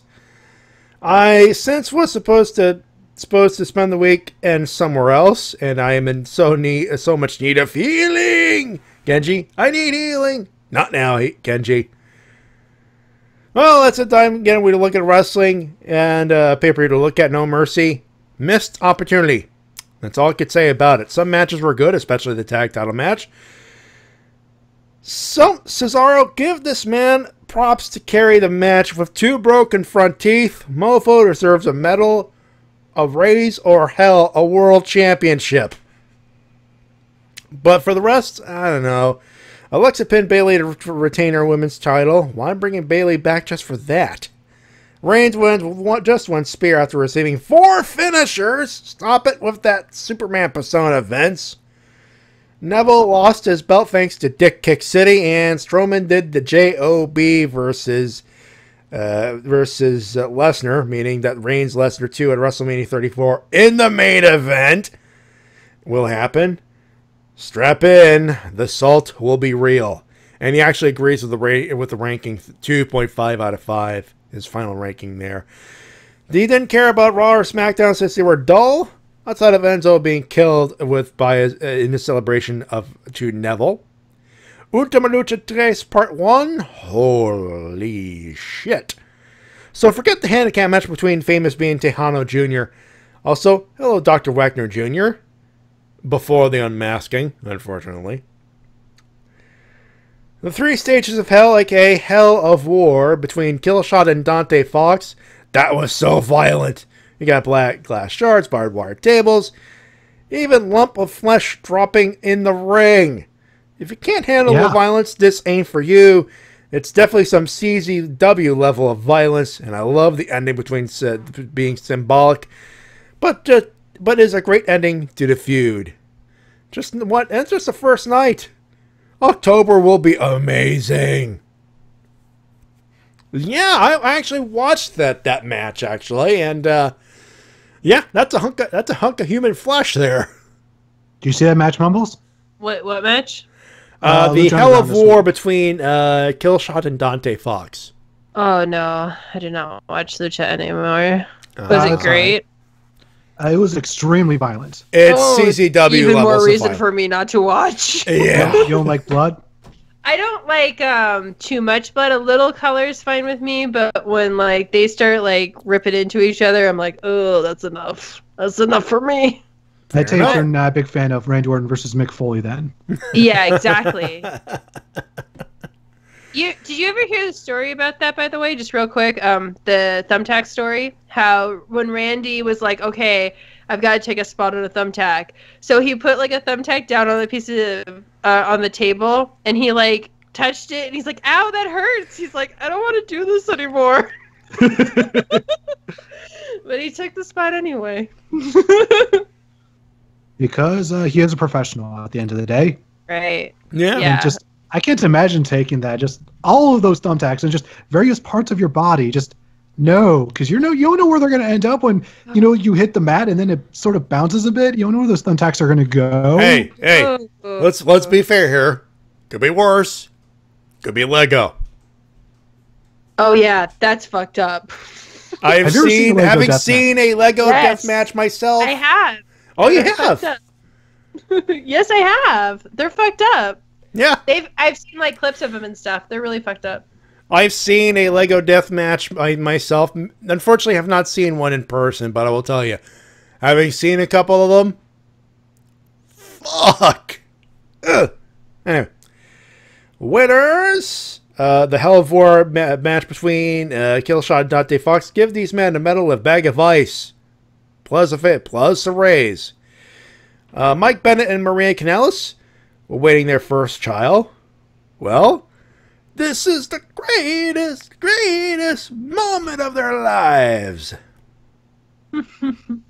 Stole my thunder. I was going to use that exact same phrase. God damn it. Actually, you know what? No, go. I didn't know. It's done. It's done. Well, you didn't have the email up. That's the thing. You didn't know. I didn't know you were going to do it. I did not have the email, but like that, I was actually going to make that joke. All right, fair enough. Bullet Club invasion on Raw with the Elite minus Kenny Omega. That's pretty good, taking a dump on Vince's office with the way WB is right now. Good. Baron Corbin's updated theme of new rules with lyrics. You know what? Looks menacing, and it grew up on me. Now for Seth's theme. Please. Baron's theme now that it has lyrics. What do you think, Mumbles? I like it. Yeah, I dig it, actually. Songs. I dig it, actually. Yeah. Yeah, now that they've actually added lyrics, it doesn't sound as generic anymore. Mm-hmm. Yeah, exactly. Baron Corbin, losers, no mercy in general. I just don't feel it, and it's just an average pay-per-view. Can't tell the same thing about Hell in a Cell. The fact that Enzo Amore is a new cruiserweight champion, making him the first in the trio to win the belt. Sad part is, it's a better choice than Hornswoggle because the dude can talk. I think Hornswoggle was a bit underrated because of the position he was put in. Yeah. Do you guys not remember the Hornswoggle versus El Torito match? Oh, that was actually a really good match. It was fucking great. If you ever are curious, go back and watch it. I think it was the TLC match, and they were on the WLC match. Yeah. Yeah, they went full crazy with the gimmick. Amazing. They went full crazy with the gimmick, and it worked. It was so good. Mm-hmm. It was honestly way better than I thought it would be, and just proves how good of wrestlers that El Torito and Hornswoggle were if you're to give them an opportunity. And it's a shame that after that, everything concerning their career in WWE was nixed, essentially. Yep. Like that was after that, everything just fell off a cliff. I don't know why. Yep. Another loser for French Otaku, Vince's attempt at a cease and desist for the Too Sweet hand gesture. Here's why it's dumb. Hand gesture exists before it was made famous by the Clique or the NWO. It was part of the Hinduism and Binduism, especially a ritual hand gesture that evokes traditional iconography and energy manipulation. Second, it's a salutation of the Turkish organization, the Grey Wolves. Finally, you can't copyright a hand gesture unless it's a logo. It's just a pettiness from WWE. Instead of worrying about their attendance, they are because it's a bad product. They're more concerned about the simple hand gesture. What is going on in this world? Insanity. So, the interesting thing about that is WWE copyrighted the hand gesture and the Too Sweet and the Suck It in 2014. The Young Bucks were doing all of that before that. Yeah. So technically speaking, if they went to court, the Young Bucks would probably win. Unfortunately, Vince has all the money, and unfortunately, they don't. I don't know. According to Dave Meltzer, Hulk Hogan had to get somebody to pay for his attorney fees when he sued Gawker. That's how expensive they are. That's how expensive the court system is. Even Hulk Hogan couldn't afford it. The other thing is that this actually helps the Young Bucks. The thing is that the WWE doesn't realize how they're actually making the Bullet Club more cool. Streisand effect. Vince is so old that he doesn't realize that he's making them cooler because these guys have it banned. Well, I guess they're super cool now because fuck the authority and all that shit. So it's basically the Streisand effect. What WWE is doing. Exactly. Don't look for it. Don't look for the Too Sweet. Don't look at the Young Bucks. It's too bad. Too bad. We're looking at them and they're cool and you're not. You and I'm looking for is Cody's last name because I don't know where it is and we got to get that back. So. Yeah. Yeah. Get it on back. Hey, one more time on the camera. Can't stop me from doing this, Vince. I piss you off? Good. When we were at the painting class and I said suck it, Nick was like, you can't say that anymore. And I was like, too sweepy, bro. Nick can't take you anywhere. I know, I'm the worst. At least nowhere with alcohol. Hey, jeez. Fuck my life. I need some medicine. See you guys next week. Next up is LPH. Matty, TWK. Can I say fuck the Nick channel and fuck the WWE stooge? Yes, you can. Fuck Nathan. Hashtag fuck Nathan. See the RVT game for more. There you go. And thank you. Hashtag fuck that owl. So no mercy. I could sum up 3 words. Roman wins. LOL. SmackDown was good, and that's about it. Winner, me for buying a Nintendo Switch, and you can add at LPH is good. Cool. Kevin Owens and why on Earth 2 is getting steam for El Generico inside Hell in a Cell. Loser is WB again. Hashtag fuck the WWE stooge and fuck your copyright. And that's it. Matty, TWK. We need an RVT invasion. Hashtag do it. I thought that's what we were doing at Ranger Stop. I guess technically. It's not an invasion technically, but you know. Oh, yeah, we did that a couple years ago when we first showed up. Anyway. Next up. Last up. Next up, our good buddy, the Hairball. Dab. Cameras show the flag. It's still at half-mast. Rest in peace, Hugh Hefner. Rip. So that's who Raven superkicked a while back. Oh, well. Fat Boy, hey guys. No Mercy was a thing, and Enzo is the most hated in all of WWE. Maybe not. Maybe not. Roman Reigns still has a lot more heat, at least in the fandom. Remind me to play that right after Raw clip when we're done, Fat Boy. He says, "Yeah, that clip." Excuse me a sec. Would you guys talk amongst yourself? I'm about to. Excuse me. Talk amongst yourselves. I'm the Klimt.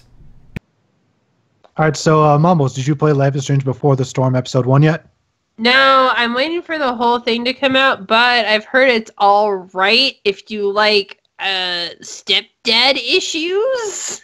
It's actually that only covers like a very small portion of the episode. Oh, thank God. Most of it, like 75% of it is Rachel and Chloe. Are they a thing, or is it still just teasing it? It's actually left up to the player how much of it is teased. Nice. Okay, cool. Yeah, I really want to play it, but I need it to be like all out because I can't do an episode every couple months or whatever. I've never done this either, but I just couldn't help it. I was just like, no, I need this. I need to feel the feels. Good. Like I said, I have Danganronpa, so fuck it. That's all the feels I need. I hear that's pretty insane. It is. All right, that's your next Let's Play. Danganronpa is your next Let's Play. Ah. All right, there you go. I'm good. All right, so yeah, there was so much bad that Lance Storm actually tweeted, "I feel less angry about David Arquette." That's something. Yes, it is. Yes, it is. Rip, holy shit. I think someone needs a censor of that Bully Club Holy Balls. That's saying something. Overall, the card was middle of the road for me. I didn't have too much of a problem with Roman versus Cena, although I got a lot of the same vibes I did post-match that I did after Roman beat Taker. I'll let the post-Raw beatdown speak for how I feel about Enzo Amore and Lesnar Roman. To be honest, there should have been at least 2 F5s. Also, Eva Lee's doing a thing to help Puerto Rico. There's an eBay link somewhere, and Ultima Lucha 3 has begun. Winners, myself. Why? Because this bad boy has lost a couple more pounds. 200 plus days with sans soda. And I got 1 year medical card, the card, so he could keep driving. Why only 1 year? Because this fuck ass clinic that only gave me a 3-month card, and not these asshole gave me another 2-year card. Evilise is another winner because what she's doing to help Puerto Rico. Maria begged Bennett, shut up, T-Dub. I'm saying Bennett. Why do you ask? There's a baby miracle on the way. Yay! Yay! Sorry, I just want to also say yay. Yeah. I was expecting T-Dub to do the thing. We brought up the Canellises again. Apparently not. All right. Are we waiting for the thing? I was expecting it. Losers! Enzo Amore when Lance Storm says he feels less angry about David Arquette. Roshi? Oh, you want me to hit the button? Maybe this button here? Gonna need a sensu for that one. Aha. Meanwhile, in the Clock Tower Theater room, the whole crew with popcorn watches the post-Raw video. Braun comes out to demolish Enzo Amore. The crew always waits, look confused. Braun, you guys want him? There you go. Yeah, well, that's something. Oh, and Rip, schedule a stop to Japan before we go to WBHQ. There's a Buckster we need to pick up, who happens to be the IWGP Intercontinental Champion. Ooh. Rip, very well. And since we can't say fuck the revival, or beep, I'll join in the recap saying, fuck the Nick Channel. Very nice. And it's much appreciated, keeping the recap gimmick alive. Much appreciated. And those are your emails and comments of the week. You can send them at the Wrestle-Cast@gmail.com. We shall return with the news, type stuff, and things. And we're back with Mumbles, too. Woohoo! We'll be right back. Don't go far, folks.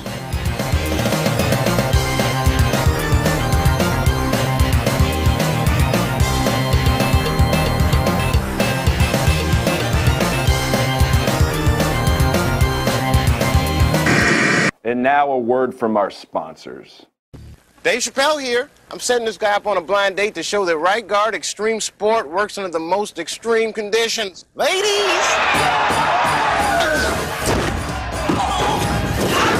You gotta get a number, dog. See? Extreme protection against odor and wetness. Love hurts. Goes on clear, doesn't quit. You guys are really hitting it off. Right guard extreme sport. Get extreme. Get right guard. Call us! Edwin will. Thank you. This is WMOB Mobile, 12 on your channel dial and 12 in the TV ratings. The following classic promo aired in 2000 before the Survivor Series. Let me be real careful with the words I use right now. I knew it. Because I'm so damn hot, every word in my head is a four-letter word. Oh, I knew it. I knew it. So I'm gonna be real careful in the words I use so I don't get yanked off the damn air. One.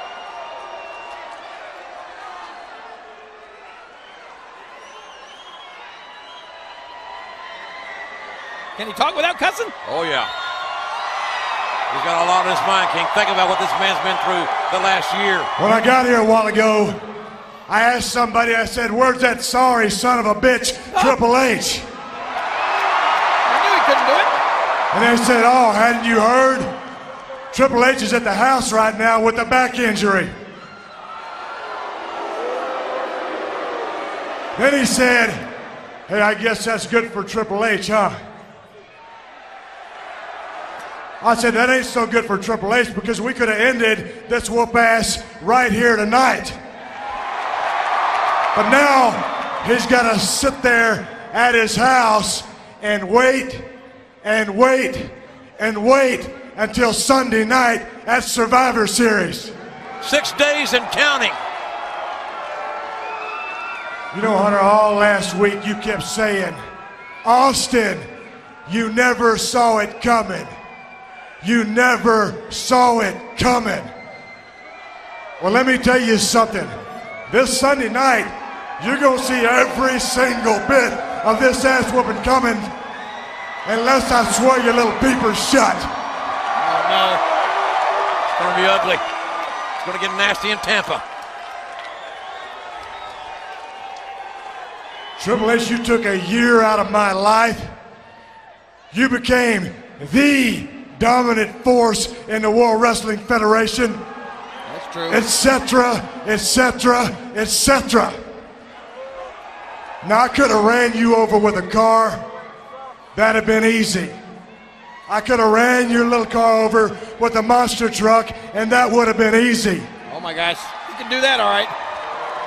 I could have drove right to your front door, rang the doorbell, and when you opened, beat your ass, plain and simple, but that would have been too easy. So what I'm gonna do is put on a pair of black boots, a pair of black trunks, a pair of leg braces, and so they don't lock up on me while I'm beating your ass, break out a can of WD-40 and spray them some bitches down. Oh no, we're gonna be moving and grooving. Triple H, right here in this ring, in front of the world, I'm gonna beat your ass, and I could sit out here all night long and keep talking trash, but if that ain't Stone Cold, I'll kiss your ass. No!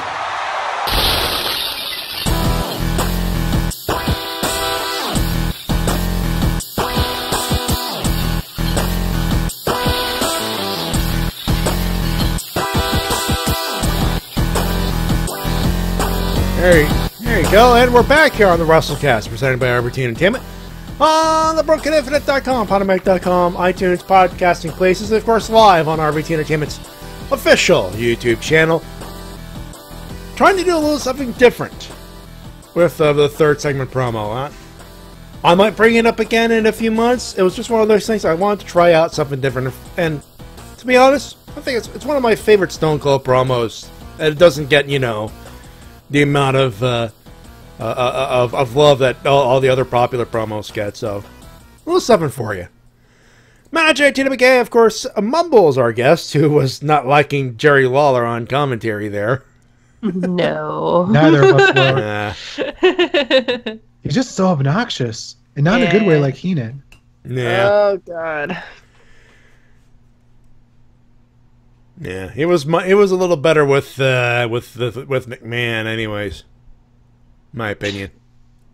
McMahon, who couldn't even remember any of the fucking wrestler names. That's what a magnificent spellsman pulling off a great maneuver. What a maneuver! What a maneuver! Wow. Anyway, time for some like news. the promo, very nice. Thank you. Yeah, very nice. Hey, let's get to that news here. Obviously, the big thing that happened this week, obviously, other than Enzo Amore fucking up the cruiserweight division, someone showed up at Raw. Yeah, literally the first thing I have here: Bullet Club versus WWE. Oh my God! Okay, they took away "Fuck the Revival." They took away "Suck It." Now they're taking away the "Too Sweet" sign. Here's the thing: everything before the "Too Sweet" was all kayfabe, and it was apparently stemming from the creators of Rick and Morty forcing the Young Bucks to pull merch off their store. Yeah, because of the parody shirts. Yeah, so they decided to take that and run with it and make it their own storyline, except make it WWE, because that's something wrestling fans can immediately identify with. You know, because they're smart like that. And this whole storyline led them to invading Raw, DX style, except instead of a tank, it's a stretch Hummer. Because Cody. Because Cody, you know, he's got the money. But do you know how many fucking Bullet Club shirts are at any given fucking Raw, SmackDown, NXT show? It's become like a drinking game on Ripdown, where every time we just watch SmackDown, we're like, okay, spot the Bullet Club shirts. Yeah. Okay, there's a Villain Club shirt. There's a Young Buck shirt. There's a regular Bullet Club shirt. And I'm just waiting for like Tama Tonga to get. I want like Tama Tonga to get shirts. I want some Boss Club shirts in the crowd. Yeah.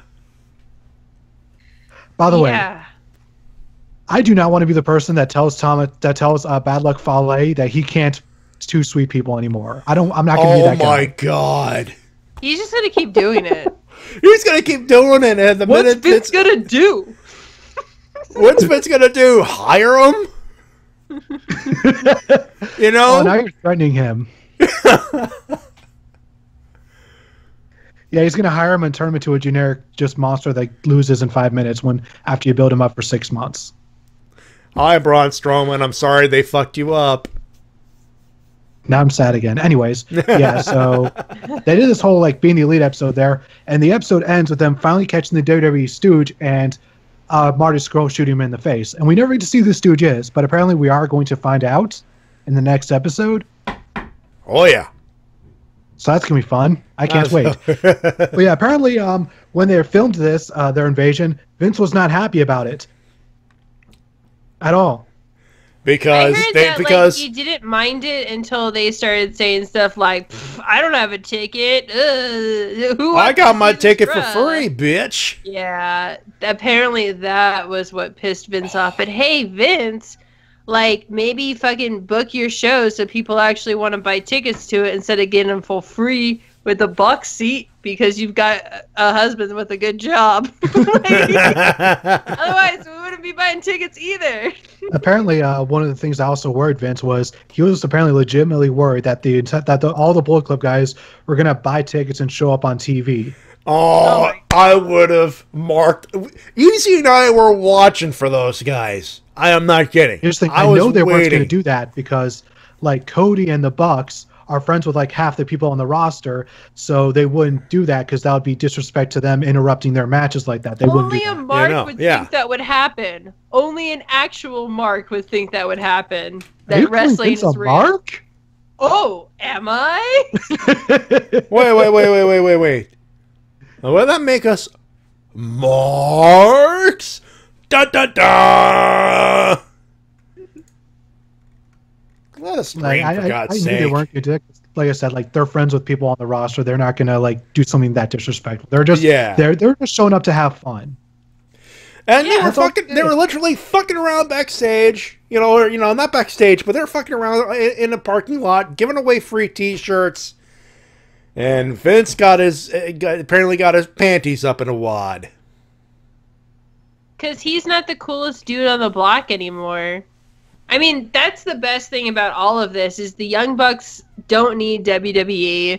Cody doesn't want to go back to WWE. Kenny's never gonna, fucking knock on wood, Kenny's never going to WWE.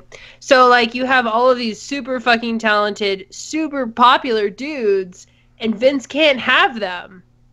Like, that's really remarkable and groundbreaking, honestly. Mm-hmm. Also, the Young Bucks responded to all this by releasing a new T-shirt that pretty much says "cease and desist" on it, and has the Too Sweet censored. And again, the Too Sweet censored, with the Too Sweets, and then words "Too Sweet" are censored. This is pretty much, let me turn on the camera on again because this is the Bullet Club. Literally look. This is literally Nick and Matt Jackson looking at the cease and desist letter and doing this to Vince. Yeah. Flipping the bird right there. That's literally what they're doing. This shows just how good they are at just marketing everything. Even when they're given something this bad, they're able to turn it into a positive. Yeah. Just leave it alone. That's absolutely genius. And apparently, the T-shirt is already number one T-shirt in the whole pro wrestling store already. Why? Because the Young Bucks aren't that damn good. Period. Plus, Cody, my man, Independence Day mark. I love that whole thing where he starts reading off. He starts going off the script for Independence Day. Matt Jackson just looks at Brandon's like, "Is he reading? Is he quoting Independence Day?" And Brandon just goes, "Just go with it." Yeah. They're going, "What the fuck is he doing?" Brandon just like he's nerding out again. He's nerding out. I honestly feel like that's Nick around you all half the time, isn't it?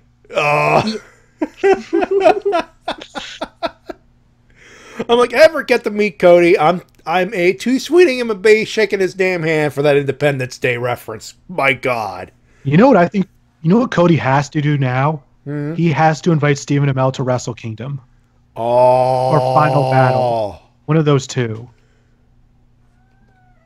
Cody, fly him to Japan. Fly him to Japan. just to really stick it to Vince. Like, oh, now you're going to come after my friends and just throw this cease and desist? Okay, you want to play dirty? Let's play dirty.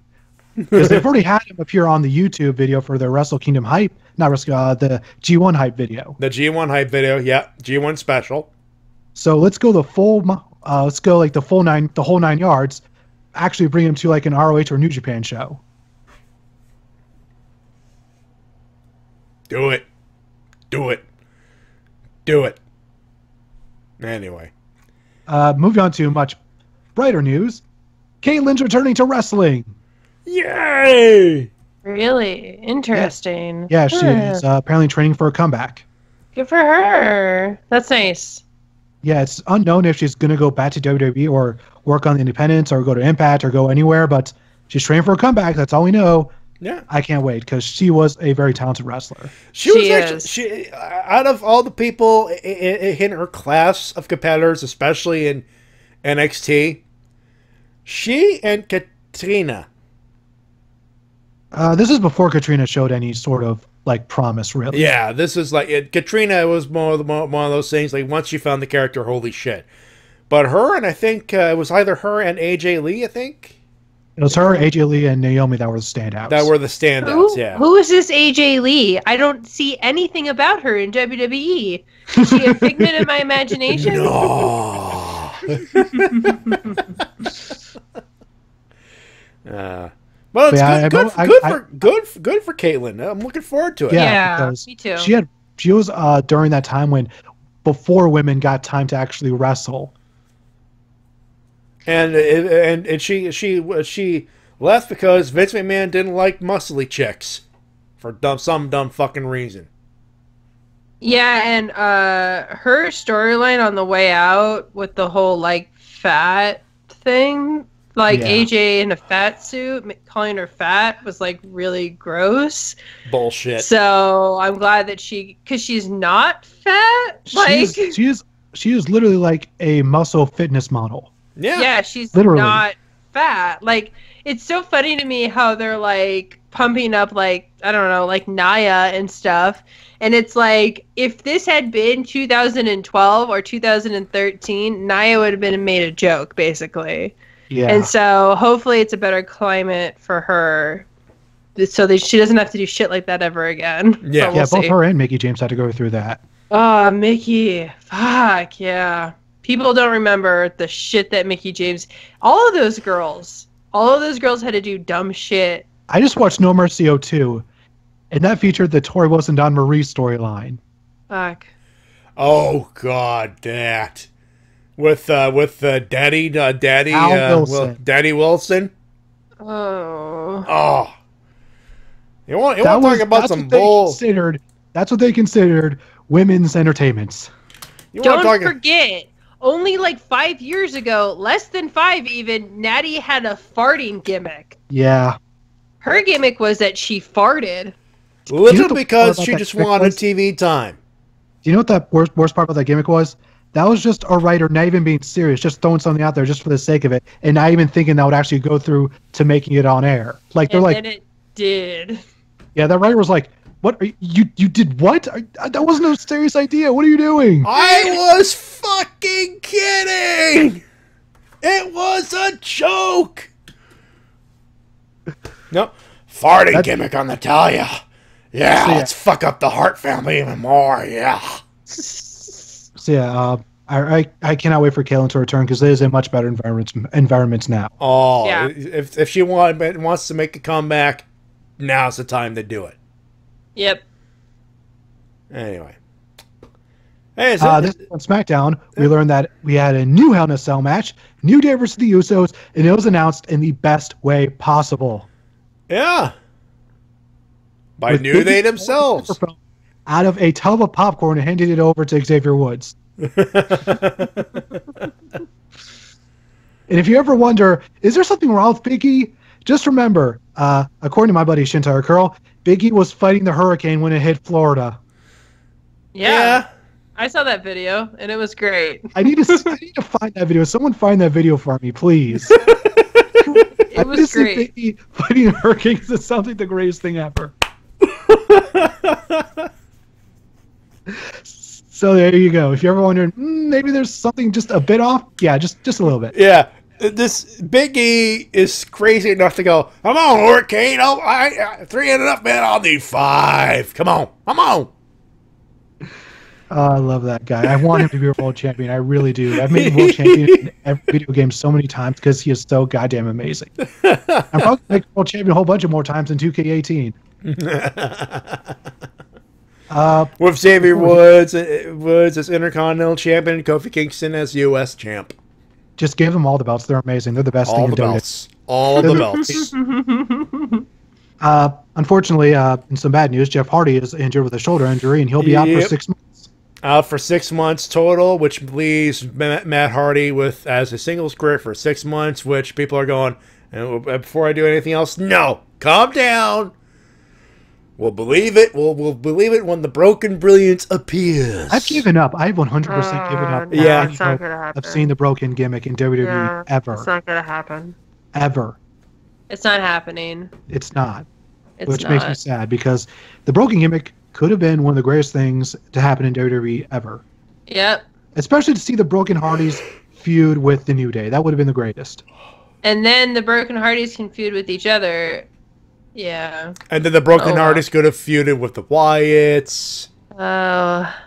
There's so many things they could have done, but I would have even liked when Matt Hardy was like rich prick Matt Hardy before he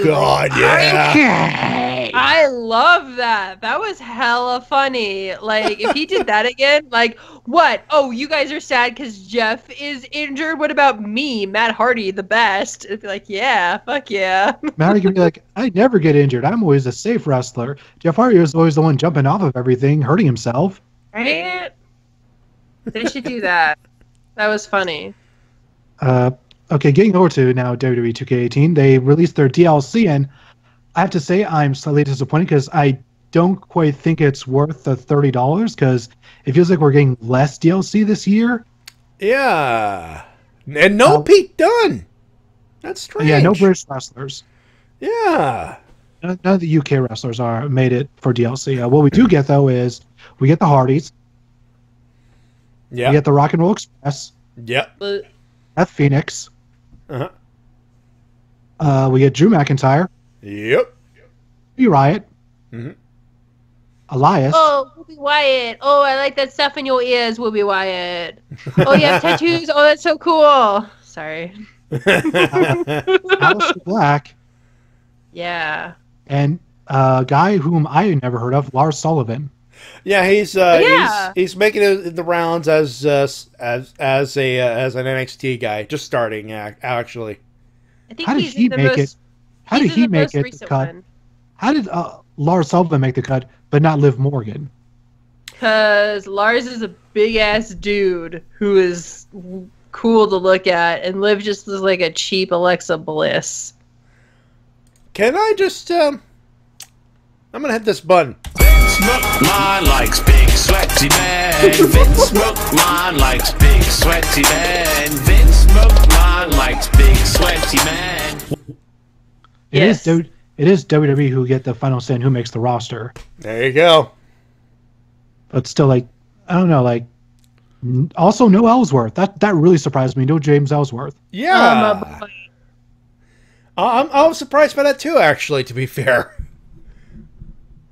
That surprised me. The fact that he's literally been on TV nonstop since his debut against Braun Strowman, like literally since the brand split. I love that. He was in a world title feud. Yeah. A crap one, but it happened. Denver is the town that made him. We were the ones that started the Ellsworth chant. We're the ones.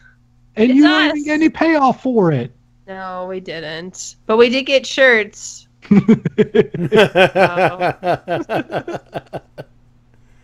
In some somber news, it seems that Bully Ray is going to be retiring after his match at Ring of Honor this past weekend.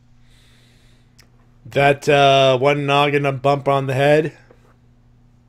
Yeah, I didn't see the match myself, but apparently he took a table to the head, and apparently it was pretty bad. Pretty bad, to the point where I remember the spot. Actually, I actually watched Death Before Dishonor. Obviously for the main event, because it's Minoru Suzuki stretching Cody Rhodes. I mean, Cody Rhodes versus Minoru Suzuki. Yeah, I remember that bump, and was it really that bad? I mean, it looks innocent, but he caught the edge of it. Oh fuck! Yeah, it looks innocent enough at first watch, but then you look at it again, going, "Oh fuck!" He caught a little bit of that table a little bit more than it should have. He was selling it. He looked like he was selling it because he wasn't falling, like knockout fall, but more like pret fall kind of a thing, like a safe bump. But again, you look at the replay. I'm like, I wonder, can I set this up real quick? So I have the file somewhere. Obviously, but before I do anything else, obviously you can go watch the thing yourself. Buy the replay, all that stuff. Support independent wrestling. Let me just find the. I need to find the bump in particular. I got that Vince song stuck in my head now. Vince likes big sweaty men. Vince McMahon likes big sweaty men. That's King Ross, ladies and gentlemen, and he'll be a part of his own crew with Adam Blampier, Adam Pacitti, Jack the Jobber, and Sam Shredder the Driver in 3 weeks. Wahoo! There we go. Because they sold What Culture to go fuck themselves because Matt Holmes is a dick. Yeah. A big sweaty dick too. Anyway, let me do a little bit of setup here because I actually have the thing up right now. Oh, you're gonna show the clip? Just the bump. I just need to. Mumbles, if you would like to see it yourself, here's the link to to the chat. So it's that going way you to can be see on our thing. It's gonna take a little Obviously, bit of. your discretion is advised, right? It's not the worst bump in the world, but I do need to. I just need a little bit of setup here, make sure that we're good to go here. And there it is. Almost, you don't have to watch it if you don't want to. Just put that out. I'm doing it. Oh. All right, so here it is, and of course I apologize for the wrong centerness and everything else. So here's the setup before anything else. In the middle, of course, the one handling the table. That's That's Jay Briscoe. I think they were setting up a feud between Jay and Bully Ray until this happened. Boom. Literally, you can see it right in the corner. Now, I'm going to have to... Oh, yeah, oh. Oh. Yeah. No, oh no. There it is. Oh. So there you have it. Let me just replay it again. Let me see if I can get some slowness going here. Just in case Mumbles wasn't traumatized enough. Oh, I'm so sensitive. There it is again. If I could slow it down, that'd be nice. But here we go. I hope this doesn't get us flagged by Ring of Honor. If it does, I'll take the heat for it. Okay, I can't slow it down, unfortunately, so you have to see it again. But there it is, and boom! Right there, it hits the top of the head just a little bit. And the way he sells it looks like he sold it like a regular, wrestling bump, in a sense, if you saw it the way you saw it. Ooh! Yeah, it does look like just a regular, pratfall. Yeah. But, of course, these things can have lasting effects, and it seems like this one has kind of unfortunately ended his career, and I can't imagine how bad Jay must feel about this. There you go. I feel so bad for Jay right now because he's probably feeling all the pressure right now. Yeah. This is one of those... I'm sure nobody blames him. And it's one of those situations I'm like, we'll see what happens. This is obviously something... I think it's one of those things where one of those we'll see what happens with the build up, the final battle. But it's it's an innocuous little thing, and you wouldn't think nothing happens. But then again, that's wrestling for you. Yeah. Yeah. So a little bit of somber news. Moving on over to Impact, we have Petey Williams versus Trevor Lee. That was a fun X Division match. Mm-hmm. And then we had Rosemary, Gail, and Allie versus Daya, Sienna, and Taryn Terrell. That was yet another good match, I must say. Good wrestling all around from them. Cool, cool. And then Storm Cut was probably my favorite promo of the week. He cut a promo on AAA, and then the crowd starts chanting USA, and then Storm's like, no, this isn't USA versus Mexico. This is us versus AAA. Which I'm like, holy shit. Leave it to the fucking cowboy redneck to say, don't chant USA. Wow. That's actually really impressive. I was like, holy fucking shit. Because they could have easily made this like USA versus Evil Foreigner, but they're like, no, this is us versus the invading promotion. Nice. There you go. Smart nice move. Cowboy man. Yeah. Yeah, that was like, oh my god, this was really fun, cool. That makes me really feel like Jeff Jarrett didn't write this. The guy who tosses tortillas into the crowd didn't write that? And while in of course technical terms, completely shit-faced. Yeah. Allegedly. Anyways, Tejano and Fantasma came out to interrupt and put a beat down on him, but EC3 made the save. And it seems like EC3 and Storm are now going to form an uneasy partnership because they have common enemies now. Mm-hmm. Also, yes, Mumbles, EC3 is a face again. Yay! My boy, my sweet, sweet boy. I'm glad he's okay. And I miss him. Be well. And then OVE beat LAX in a pretty damn good tag team match for the tag team titles. And I was not sure if you heard this, but OVE is OI4K. What does that mean? Ohio is for killers. The Irish Airborne, Dave and Jake Priest. Oh, are they good? Yeah, they're pretty good. They've been wrestling for like 12 years, I think. Huh. Oh no. For... See, I hate going on this show because you talk about Impact. I'm like, I should watch that, and I should not watch that. I should not watch Impact. Let's hurry it up so we get to the good stuff there, bud. There's a lot to get to. Eli Drake beat Johnny Impact to defend his title, so Eli Drake is still champion. Yep. And I like that. I like the fact they're keeping the belt around him. That's really cool. Makes me a happy boy. Oh, hey, be proud of me, because I knew the spoiler about him winning the belt back last time I was on the show, and I didn't say anything. So... That made me happy because that made me surprised when he did win the belt because I didn't read the spoilers. And I was like, holy shit, that he actually won. He won. What the fuck? Yay. This is amazing. I love this. That's my present to you, that I didn't say anything because it was really hard not to, but I did it. Were you happy upon reading the spoiler? I was. I think he's great. I love those boys. I just don't like the show. It sucks. It's honestly like... You honestly it's so different now since Jarrett left. Like you feel how different it is. Okay. Because Cornette was only in like one segment, well, one backstage segment, and then later on after the main event, when LAX came out and just beat up all the baby faces, he came out with Scott D'Amore to try to bring some order to things. Yeah. Don't tell me these things. I want to try and watch it. That's not good. I got enough wrestling to watch. Yeah, I know. Trust me, this is also one of the reasons I don't watch Raw because I have too much wrestling to watch. I'm like, okay, I need like at least one day without wrestling. Exactly. Yeah. Although I didn't have a day without wrestling because Monday I watched No Mercy 02 for my next review. See, we do this to ourselves. Yes, we do. Anyways, let's get to the Destruction Tour.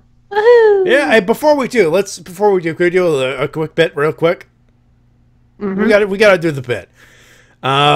Ladies and gentlemen, it's time for that one little segment of the show.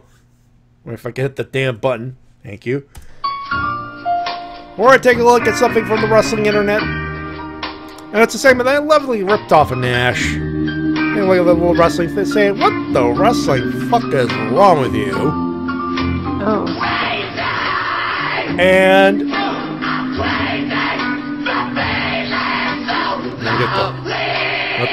let the crazy guy do it. We gotta let the crazy guy scream. Oh boy. I hope And I hope to God I am wrong in saying someone got fired for this. But someone at the social media department of WWE really needs to lose a bit. Really should have cross-checked their thing. Yeah, I just posted that into the Skype chat for you, Mumbles, so that way you can see it as well. Oh, no! Yeah. So, in promotion to the live event Starrcade at the Greensboro Coliseum, Luke Gallows and Gallows and Anderson, they're trying to hype up a thing, and they challenged the Rock and Roll Express. You would think, well, that's innocuous, and it is. No. And then, of course, they did it on Twitter and everything else. And then WWE got whiff of it and decided, hey, let's see if we can drum up some interest. Unfortunately, they got the wires crossed. Oh, no, wrong one. There we go. There it is. And I enlarged it to the point where you actually see what the problem is. Now, you see here on the left, Gallows and Anderson. On the right, that's the Rock and Roll Express. Look at the top where the text is, Luke Gallows and Carl Anderson versus the Rockers at Starrcade. Wait, what? Oh, no. The Rockers.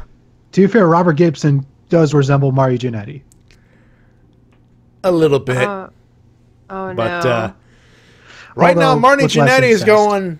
Marty Jannetty is going... I really had feelings about fucking my daughter. Also... Wait, you just had to, didn't you? You just fucking had to. You couldn't let it lie. You had to bring it up.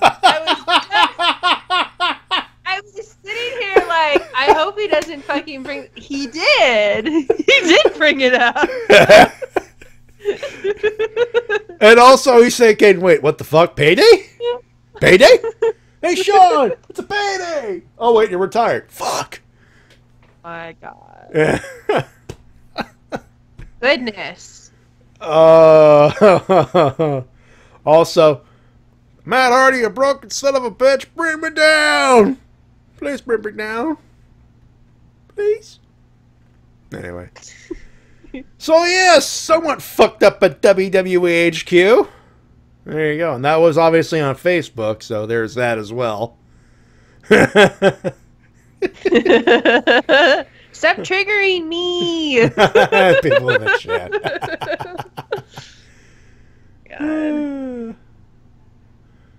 A pay that's almost totally nuts. Yes, Mike. That's, yeah, there you go. Anyway, that's the bit. On to the good stuff. Let's talk New Japan. All right. Mumbles. Hi. How about that U.S. title match?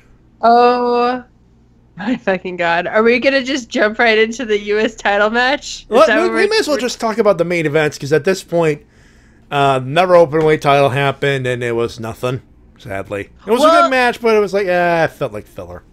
No, that was great. Can I talk about the tornado match first? The tag team tornado match with the Killer Elite Squad, the War Machine. Yes. Okay, let's talk about that. So it was Killer Elite Squad, which is Davey Boy Smith and Lance Archer.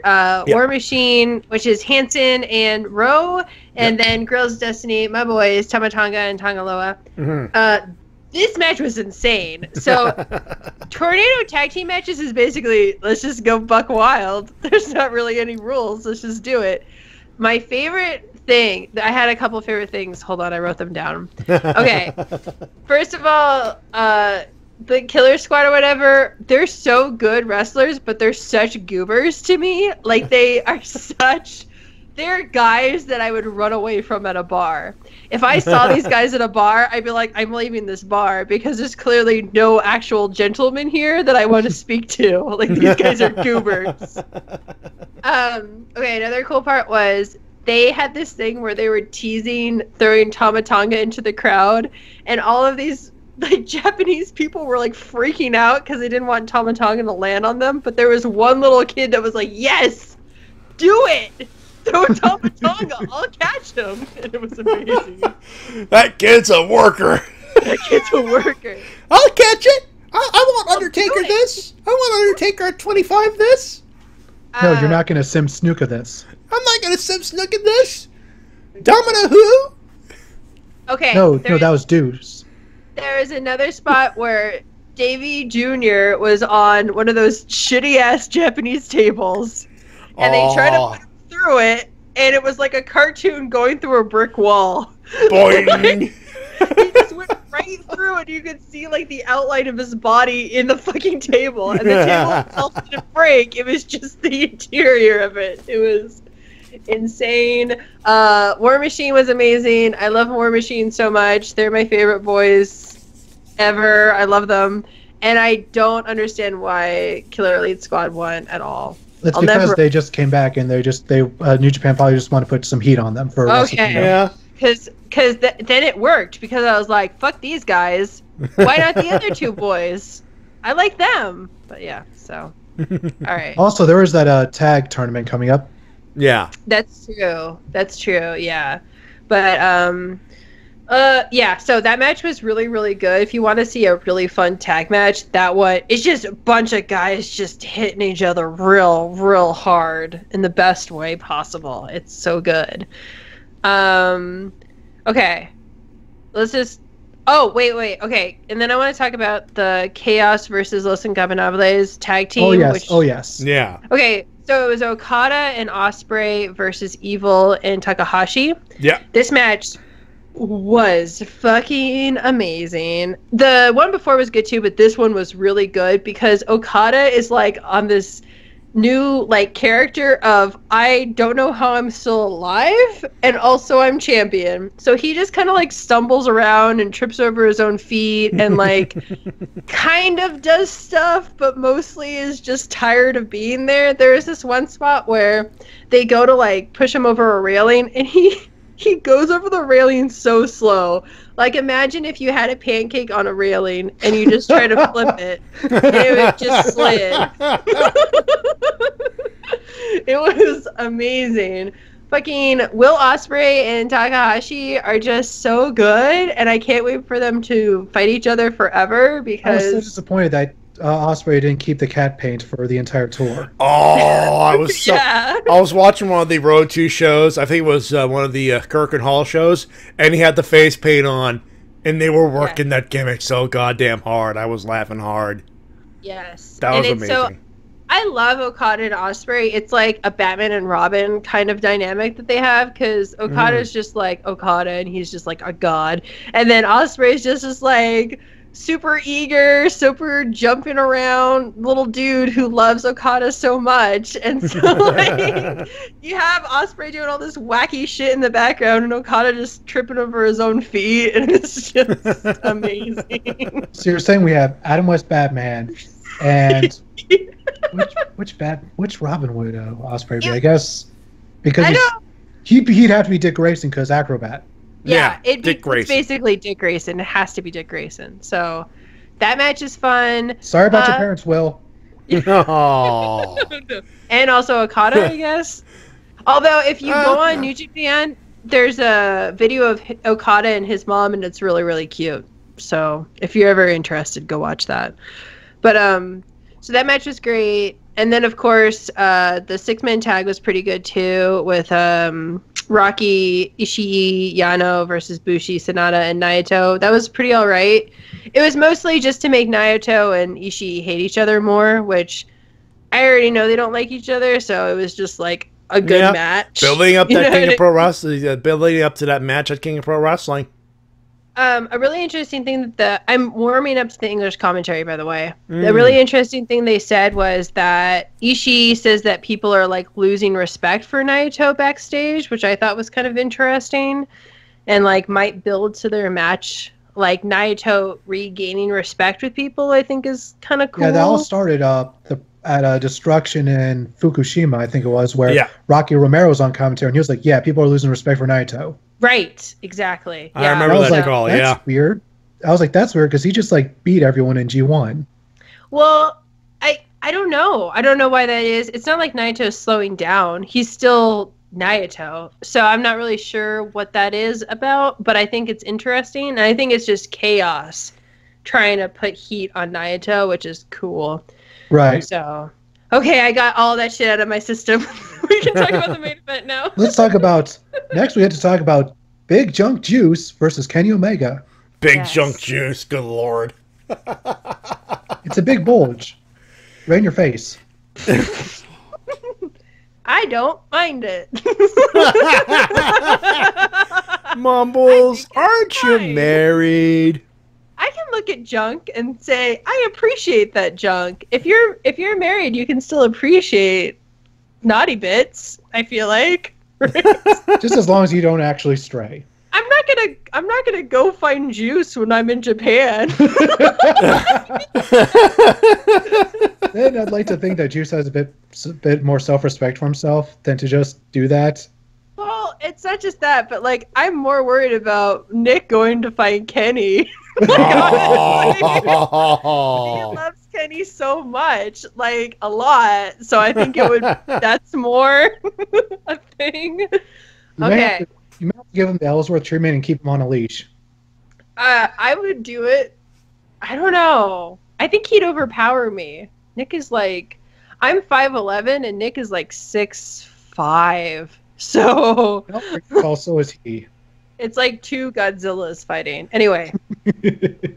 So the thing that I love about this match is everyone loves Juice, and Juice is like, I'm gonna try my hardest. I'm gonna do the right thing. I'm gonna fight honorably. And that doesn't work out for him. So halfway through the match, he fucking goes after Kenny's knee, which was just surgically healed. And the crowd reacts accordingly. Yeah. And so Juice has this look on his face that's like, you know when you're playing Fallout and you do something bad and you're like, oops, I guess I'll keep doing bad stuff. That's exactly how Juice looked. Like, well, I guess I already did this bad thing. I guess I'm just going to keep doing bad stuff now. Whoopsies. And of course, Kenny's sold like a champion. Right. Kenny's selling is really interesting to me because it goes between overselling and also really like subtle selling to the point where I'm like, oh shit, is Kenny actually hurt? Like, he actually did an interview on Edge and Christian's podcast where he talked about this. Really? And what he said was that he learned from his real injuries how to actually sell fake injuries in the ring. That's awesome. So that way he knows how much to sell at what points to get maximum effectiveness out of it. That's so cool. Kenny's so cool, you guys. Yeah, even Edge and Christian, like, they couldn't find a legitimate critique about him. They couldn't find a single flaw with him. He's something else. Yes. Kenny is something else. Actually, Christian did find a flaw with Kenny Omega. Christian would. Do you know what it was? Christian, you're on the Hall of Fame, so you can shut up. Christian what was that? His wrist tape sucks. Oh. His what? His wrist tape sucks. What? He was like, that's it. That's all I got. I'm sorry. It's only too goddamn good. So Juice goes after this knee that Kenny has just gotten surgery on. Which is a legit surgery. Legit surgery. Mm-hmm. And at first you're like, oh, good wrestling heat. And then as the match goes on, you're like, is Kenny actually okay? Did they take this too far?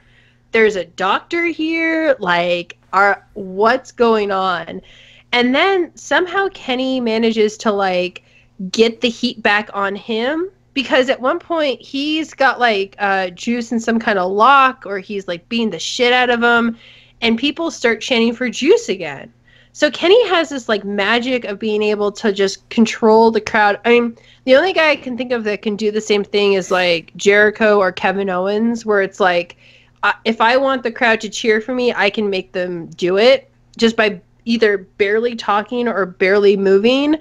And, like, Kenny just has that. And I think that's just awesome. It's just so cool. So, awesome match. Indeed it was. And that ending, the super Winged Angel. Oh, my God. Oh my and God. Juice sold that for ages. That was so cool. Oh, yeah. There's also, I just thought I'd do another side. You know that ladder match that Kenny Omega had with Melko Elgin? Yeah. That's what caused them to put him in the main event.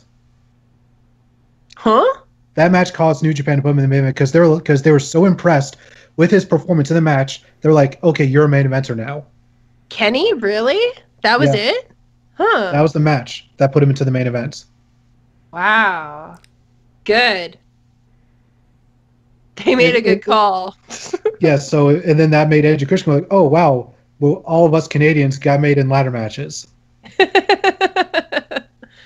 It's true. Well, not So if Jericho. you're Canadian, Not Jericho. he had a TLC match on SmackDown. Yeah, but I mean, that's not how he was made. He was made by, like, walking out and just being a jerk sometimes. I know, but it's like, Yeah. let me have my joke. Goddamn. Yeah. Okay, I'm sorry. I just really like Jericho a lot, so. Besides, he was born in New York, so he's American. Fair enough. He But wasn't yeah, even born in so Canada. this was a really great way to show out how cool the U.S. belt is for New Japan. I mean, introducing a new belt, especially one that's like an American belt, like that was real tricky. And the fact that they were like, hey, let's have this amazing match with Juice of all people, like who can keep up, who is actually a good wrestler now, who's maybe one of the most improved wrestlers I've ever seen in my life. Like that proves that the US belt means something, and that further on down the line, it can really have awesome matches and that kind of thing. So I loved it. It was perfect. So Did you guys watch the press conference afterwards? No, I just saw Kenny's promo and then I turned it off. What happened? Oh, by the way, before we get Kenny's promo where he had trouble keeping the belt on and doing the pose at the end. That was so cute. It's like, Jesus. Oh, here we go. Thank you, mwah, and good night. Thank you. He has like trophy. Goodbye. Good night.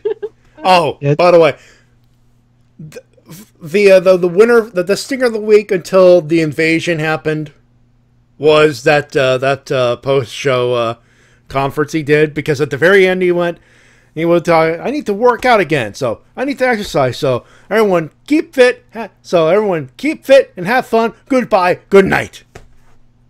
Yeah, he did the body break gimmick. He quoted the body break thing.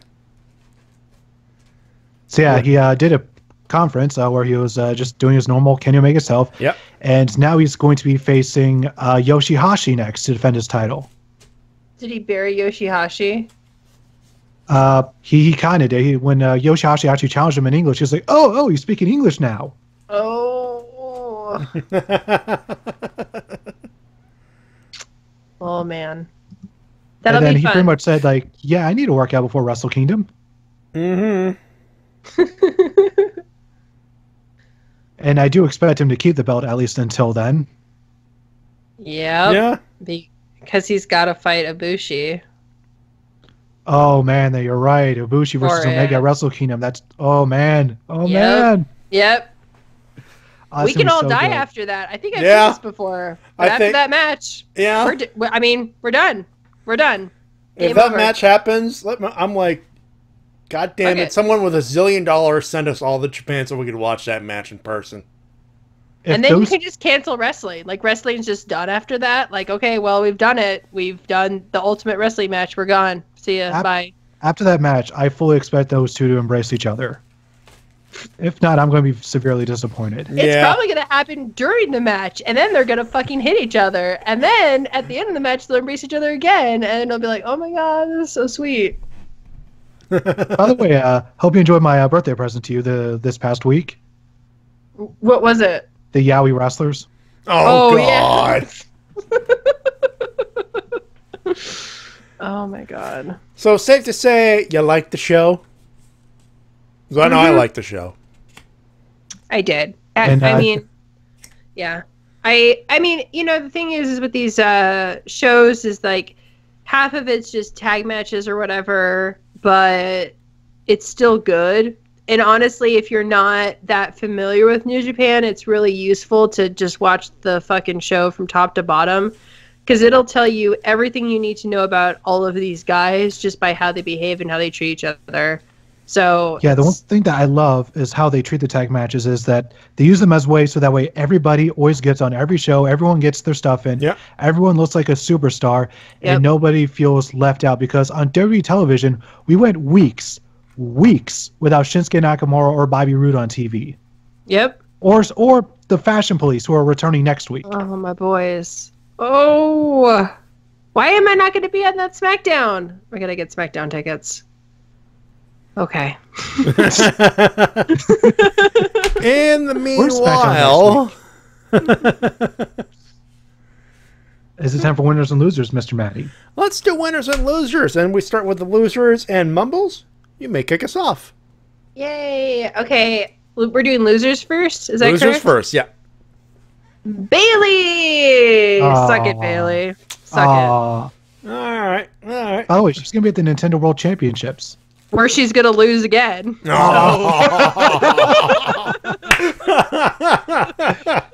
sad again. Probably, it's more than likely to plug the fact that 2K18 is going to be on the Switch, more than likely. But yeah. Yeah. So best of luck, Bailey. I hope you at least get past the first round. Oh, you have to. If not, Mumbles will never live it down. You'll always be a loser to me, Bailey. Why you gotta be so sour to her? Because she disappoints me. The way that they book her disappoints me, and so I've turned on her. No, don't. Hashtag hug life. I'm going heel. This is Basic Bailey. Nah, Megs, hug life. Basic hugonomics. My losers are the sexist and homophobic fans over in the UK. Ooh, explain. So there was a match at Fight Club Pro, and there was this female wrestler who was being heel, and a whole bunch of wrestlers started shouting, "Show your tits" at her. Oh, here we go. And obviously, a lot of people there did not take kindly to that, including a lot of the fans, a lot of the wrestlers, including Jimmy Havoc. Good. And this turned into a huge feud on Twitter between him and some wrestling journalist guy who is now banned from Twitter. Good. Nice. Good. Actually, I can't remember the guy's name, but that wrestling journalist guy pretty much said like he basically was burying women's wrestling and saying like he misses the mud wrestling matches and all that. Oh, and fuck. what really went was he was like, Paige's sex tape is way better than all her matches. Oh, fuck. Doubling down. Shit. Yeah, fuck that guy. And pretty much the whole wrestling community just came out and just buried him.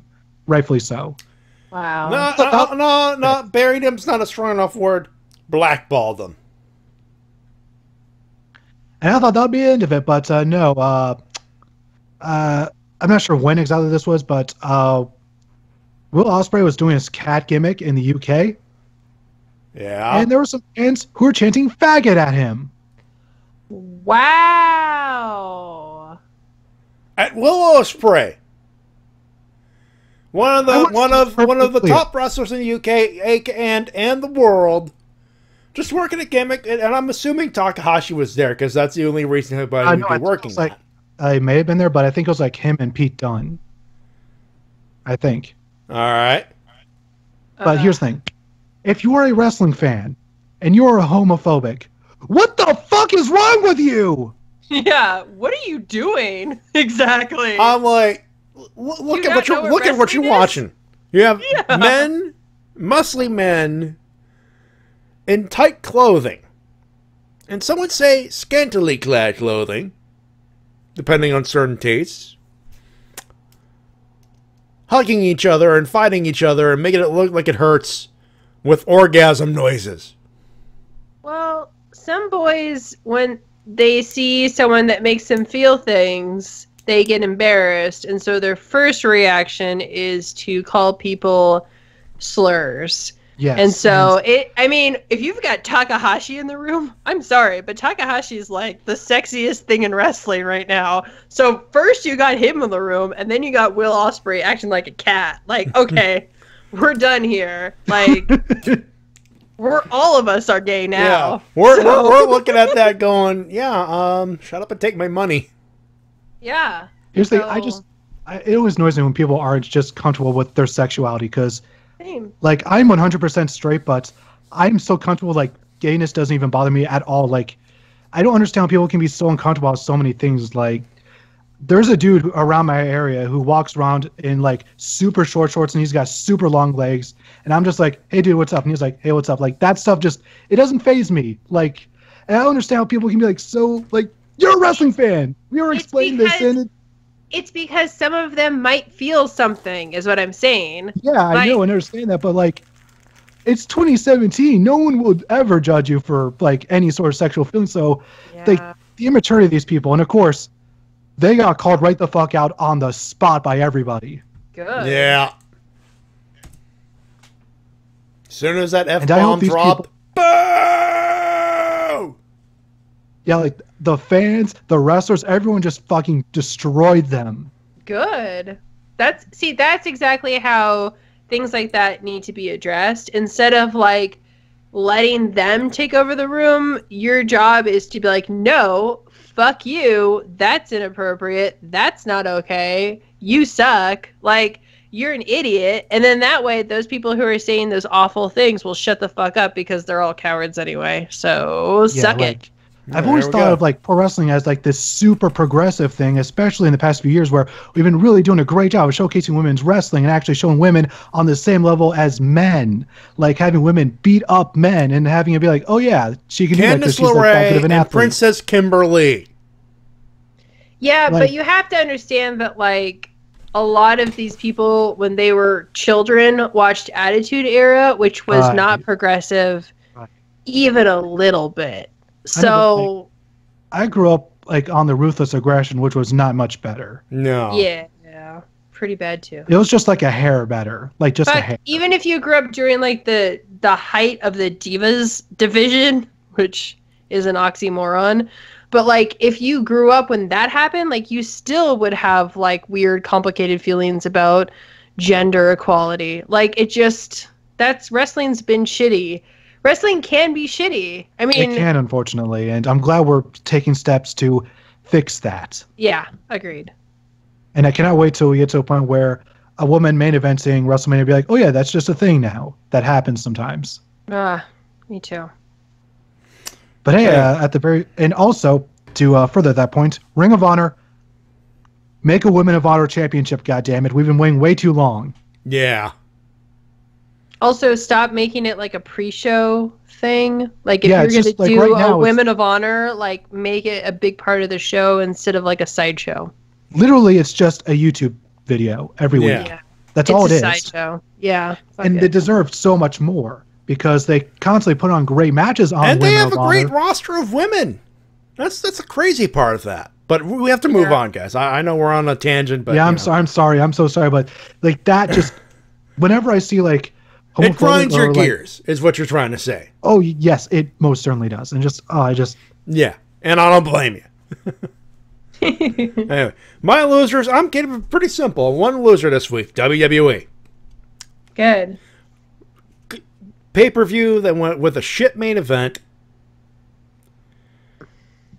Raw was bad. They fucked up the Cruiserweight division, probably on repair, at least for a year. Oh, and there's a thing of, let's instead of like, let the Bullet Club beat Bullet Club. No, sue those bastards. Tell them to shut the fuck up. Oh, guess what? They have a T-shirt that's selling out now. Thanks, Vince. You're helping the cause. Yeah. By the way, on a bright note, the people who already made their orders for all the Too Sweet gear are still getting it. Yeah. Oh, good. So at least there's that, and they're auctioning off all their ring gear, all the ring tights, that all have the ring Too Sweet on tights, them. and it's going to charity. Yep. I almost want to bid a couple of times just to jack up the price so we can have more people, to more money towards the charities. I would have, except I would have been I'm just too afraid that I would have won. Wait, I have to pay $6,000 now? I only have $2,000. What the fuck? Total. See, the trick is you get in there real early, right before the snipers get a whiff of it. All right, Mumbles, who are your winners? Yeah, winners. Let's do that. Juice is my winner for sure. I think I've known for the last couple months that he's really talented, but he just every match steps it up. He's so good at facial expressions and showing how much heart he has and what he's thinking without saying anything, and that to me is a real key part of being a wrestler. So good job, Juice. You're awesome. D-Dub? All right, I have a couple winners. First up, Stan Lee for promoting the Bullet Club. I know, I saw the tweet. I saw Matty D post that on Facebook. I'm like, that can't be real. That cannot be real. I saw that and I checked it. It's legit. Yeah, I retweeted it. I put it on Facebook myself. Amazing. I love it. The fact, and the whole thing is he's just promoting them, showing up at one of his conventions, but still, the Bullet Club, which I think will feature Bad Luck Fale. Yep. They're going to be at one of his conventions. They're featured guests. That's awesome. That's how big they are. That's how big these wrestlers are without Vince McMahon. Hell yeah. By the way, Mumbles, can you tell us why Bad Luck Fale doesn't like the Japanese ring announcer? He just doesn't. He just doesn't, you guys. I think I believe, correct me if I'm wrong, I think the original reason was someone actually mistook him for Tama Tonga by accident. I think he at one point said his name wrong or something. Yeah. But Fale, his whole thing is sometimes I'm going to be nice to you, sometimes I'm going to attack you for no reason, like a big giant kitty cat. That's what he is. My favorite thing he does is that whenever he walks up to Kevin Kelly, he forces him to two-sweet him. Yep. My favorite thing he does is sometimes he looks into the camera and two-sweets it, and then I two-sweet him back. Yeah, because of course you would. Because if you don't, I'm afraid that he's going to reach through the computer or my TV and just break my hand. I was you know what? I'm like, if he does that, please pull me in. I'll bring my passport. I'll be a good Matty. I'll be ringside. I'll two-sweet you all you want. Also, Bullet Club, because this is both the best and worst week, and then best week again for all of them. I know. Yeah. For me, it's again one guy, Bullet Club. Kenny Omega with killing it with the promos and the wrestling. 2, Leo Tonga. He did not have a bad showing. Did not have a bad showing, and this is like his first few matches? I believe so. So for that, he's not looking terrible. Yeah. I just hope that he doesn't get a big ego like Cody Hall does. Yeah, that would be bad. That would be bad. By the way, the Young Bucks actually did an AMA this week and stated that the Bone Soldier is dead. Yeah. Why couldn't it have been Yoshitatsu? I agree. That would have been a much more worthy sacrifice, especially since Yoshitatsu was nowhere to be seen on this entire tour. Good. Like, at all. He was not there at all. And a grateful wrestling internet watched on, not giving a one fuck. Oh, Mike Show gives the winner to Hugh Hefner, which I do agree, because if there's one contribution he made to society, it was normalizing sexual desire. Yeah. Which may not seem important now, but... Because I don't want to start a flame war, so I'm just going to stay out of this. A whole bunch of horrible things, but back in fucking 60, 70 years ago, having lust was seen as something really terrible and undignified. It was a sin. Literally. It was considered a sin. Now people are much like, oh yeah, I find that person attractive. Yeah, that person's really hot. Now you can do that. Yeah. Cool. He still preyed on women, so not a fan. Not a fucking fan. Sorry. He's literally preyed on women. Literally preyed on women. Individual women. He's buried next to fucking Marilyn Monroe because he's so obsessed with preying on women. Sorry, all right, I'll stop. Definitely no. Fuck that guy. But he did do that, and he did argue even way before it was even like acceptable. He argued for gay marriage. Cool. He still fucking like preyed on women and raped. Yeah, I know. I'm not. Like I don't give a shit. Like he could have turned water into wine. I used to be like, fuck that guy. Like, so. Oh God. Just you know you. Anyway, Bullet Club, Kenny Omega, Leo Tonga, and of course the Young Bucks with being the elite last couple of shows. Good Lord, of course the Invasion, and then turning a big fat lemon into a middle finger. So you're saying that they weren't lemons, they were rosebuds. More like they turned it into a Cave Johnson gimmick. You know the one I'm talking about. You blew him up? Fuck your lemons. I'm Cave Johnson, damn it. Take back your damn lemons. Yeah. Blow him up. Yeah. Anyway. Hey, that's the show. Hey, before anything else, hey, Mumbles, we didn't get a chance to ask you what you want to plug this time around, but I know you still got that podcast. I do. So I have a Total Divas podcast called The Butterfly Belt, which you can find if you search Butterfly Belt Podcast. I also have my Twitter, which is Nice Move Mumbles, if you want to follow my madness. And also my YouTube channel, which is Digital Mumbles, which I'm still doing a fucking Dragon Age 2 Let's Play. It's been over a year. We're still hacking at it. I thought you'd be done in like 6 months, to be honest. But I understand why, because, you know, real life can get in the way. I do 2 episodes a week, and then sometimes I can only do 1 episode a week. That's why. Doing like 2 hours of content a week is just not good. Yeah. No one's gonna watch that shit, so I don't do it. Anyway, T-Dub, new video coming up soon. Yeah, it's gonna be available to the public Sunday, hopefully Sunday morning. My review of WWE No Mercy 2002. There you go. Get ready. It's gonna be a long one. It's over 20 minutes. There you go. And of course, we got more RVT Game Crew. The newest episode dropped today, and there's another one that's going to be dropped next week as well. Our playthrough of our commentary on Life is Strange. There you go. And beyond that, stream-wise, here's what's going on. This Saturday, we got the Helmsman with Tony Helms with the crew. He's thinking of doing a double shot, a double stream. He's couldn't do it today, so he's doing a double shot tomorrow. So tune in for that. Sunday, Toke Riffs, more movies. More movies. We got, I believe, The Girls in Trouble, and then there's another one that we need to do. So we're going to do those 2 movies. Monday, Metrocon Live. Tuesday, Rift Down with TWK and the crew. Wednesday, The Enemy Within, our TRPG show will be myself with the Shades, Mike Shell, Biohybrid, Lady K, and our DM, Mildred the Monk. On Thursday,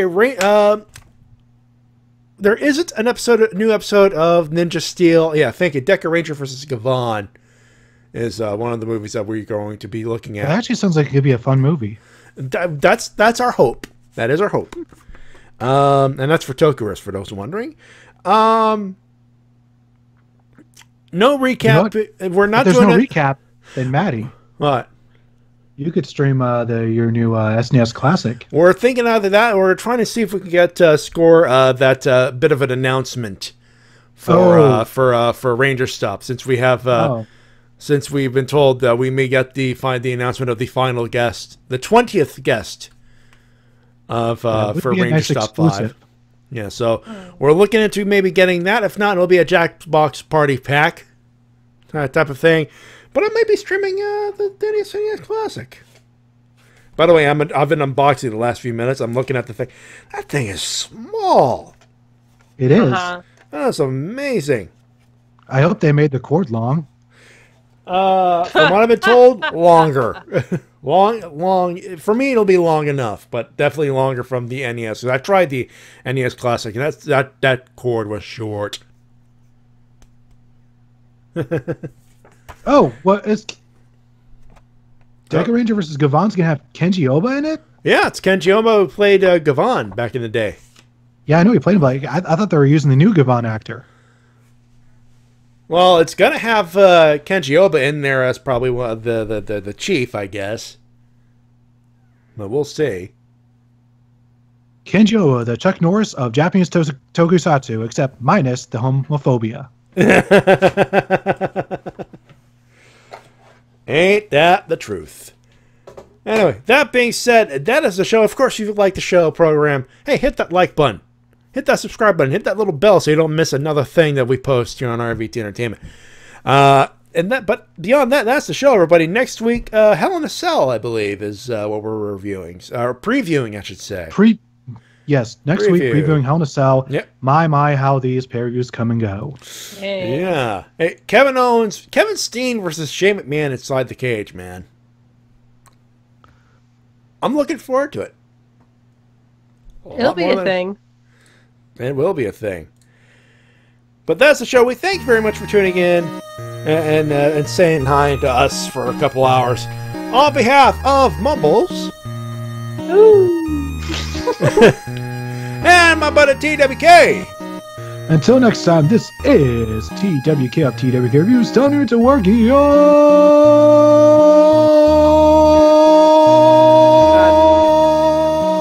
gimmick.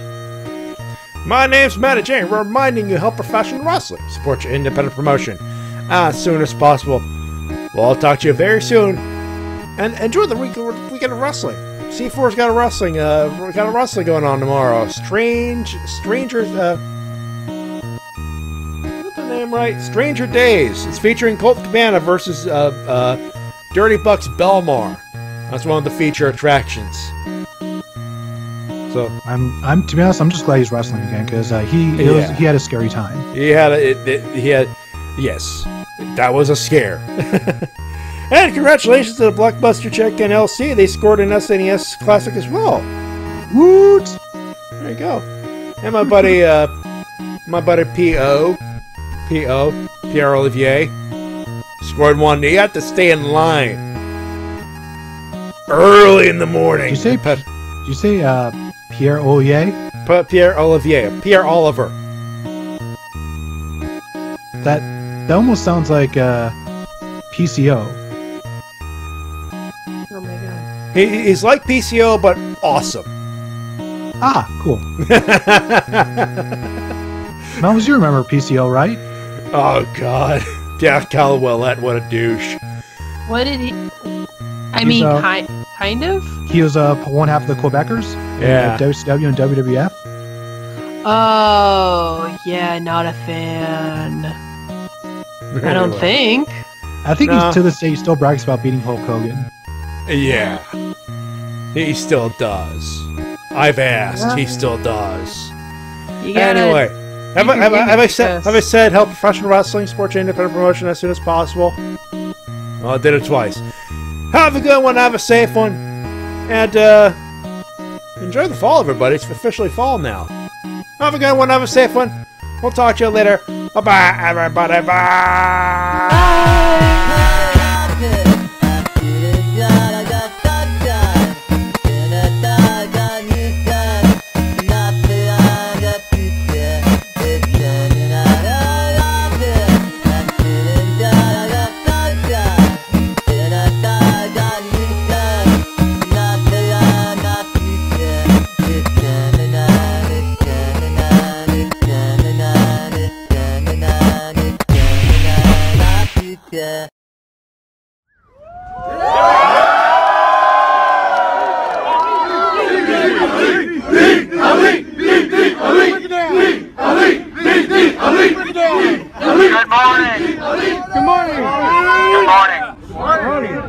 In less than an hour from now, aircraft from here will join others around the world, and we will engage in the biggest aerial battle in the history of mankind. Yeah! Mankind. That word should have a new meaning for all of us. No longer can we be separated by our petty differences, but we should be united by our common interest. Yeah. As fate would have it, today is the 4th of July, and you are once again fighting for our freedom. but not from oppression, tyranny, or persecution, but from annihilation. We are fighting for our right to live, our right to exist. And if we win the day, the 4th of July will no longer be known as an American holiday, but as the day the world declared in one voice. We will not go quietly into the night. We will not vanish without a fight. We're going to survive. Today, we celebrate our Independence Day.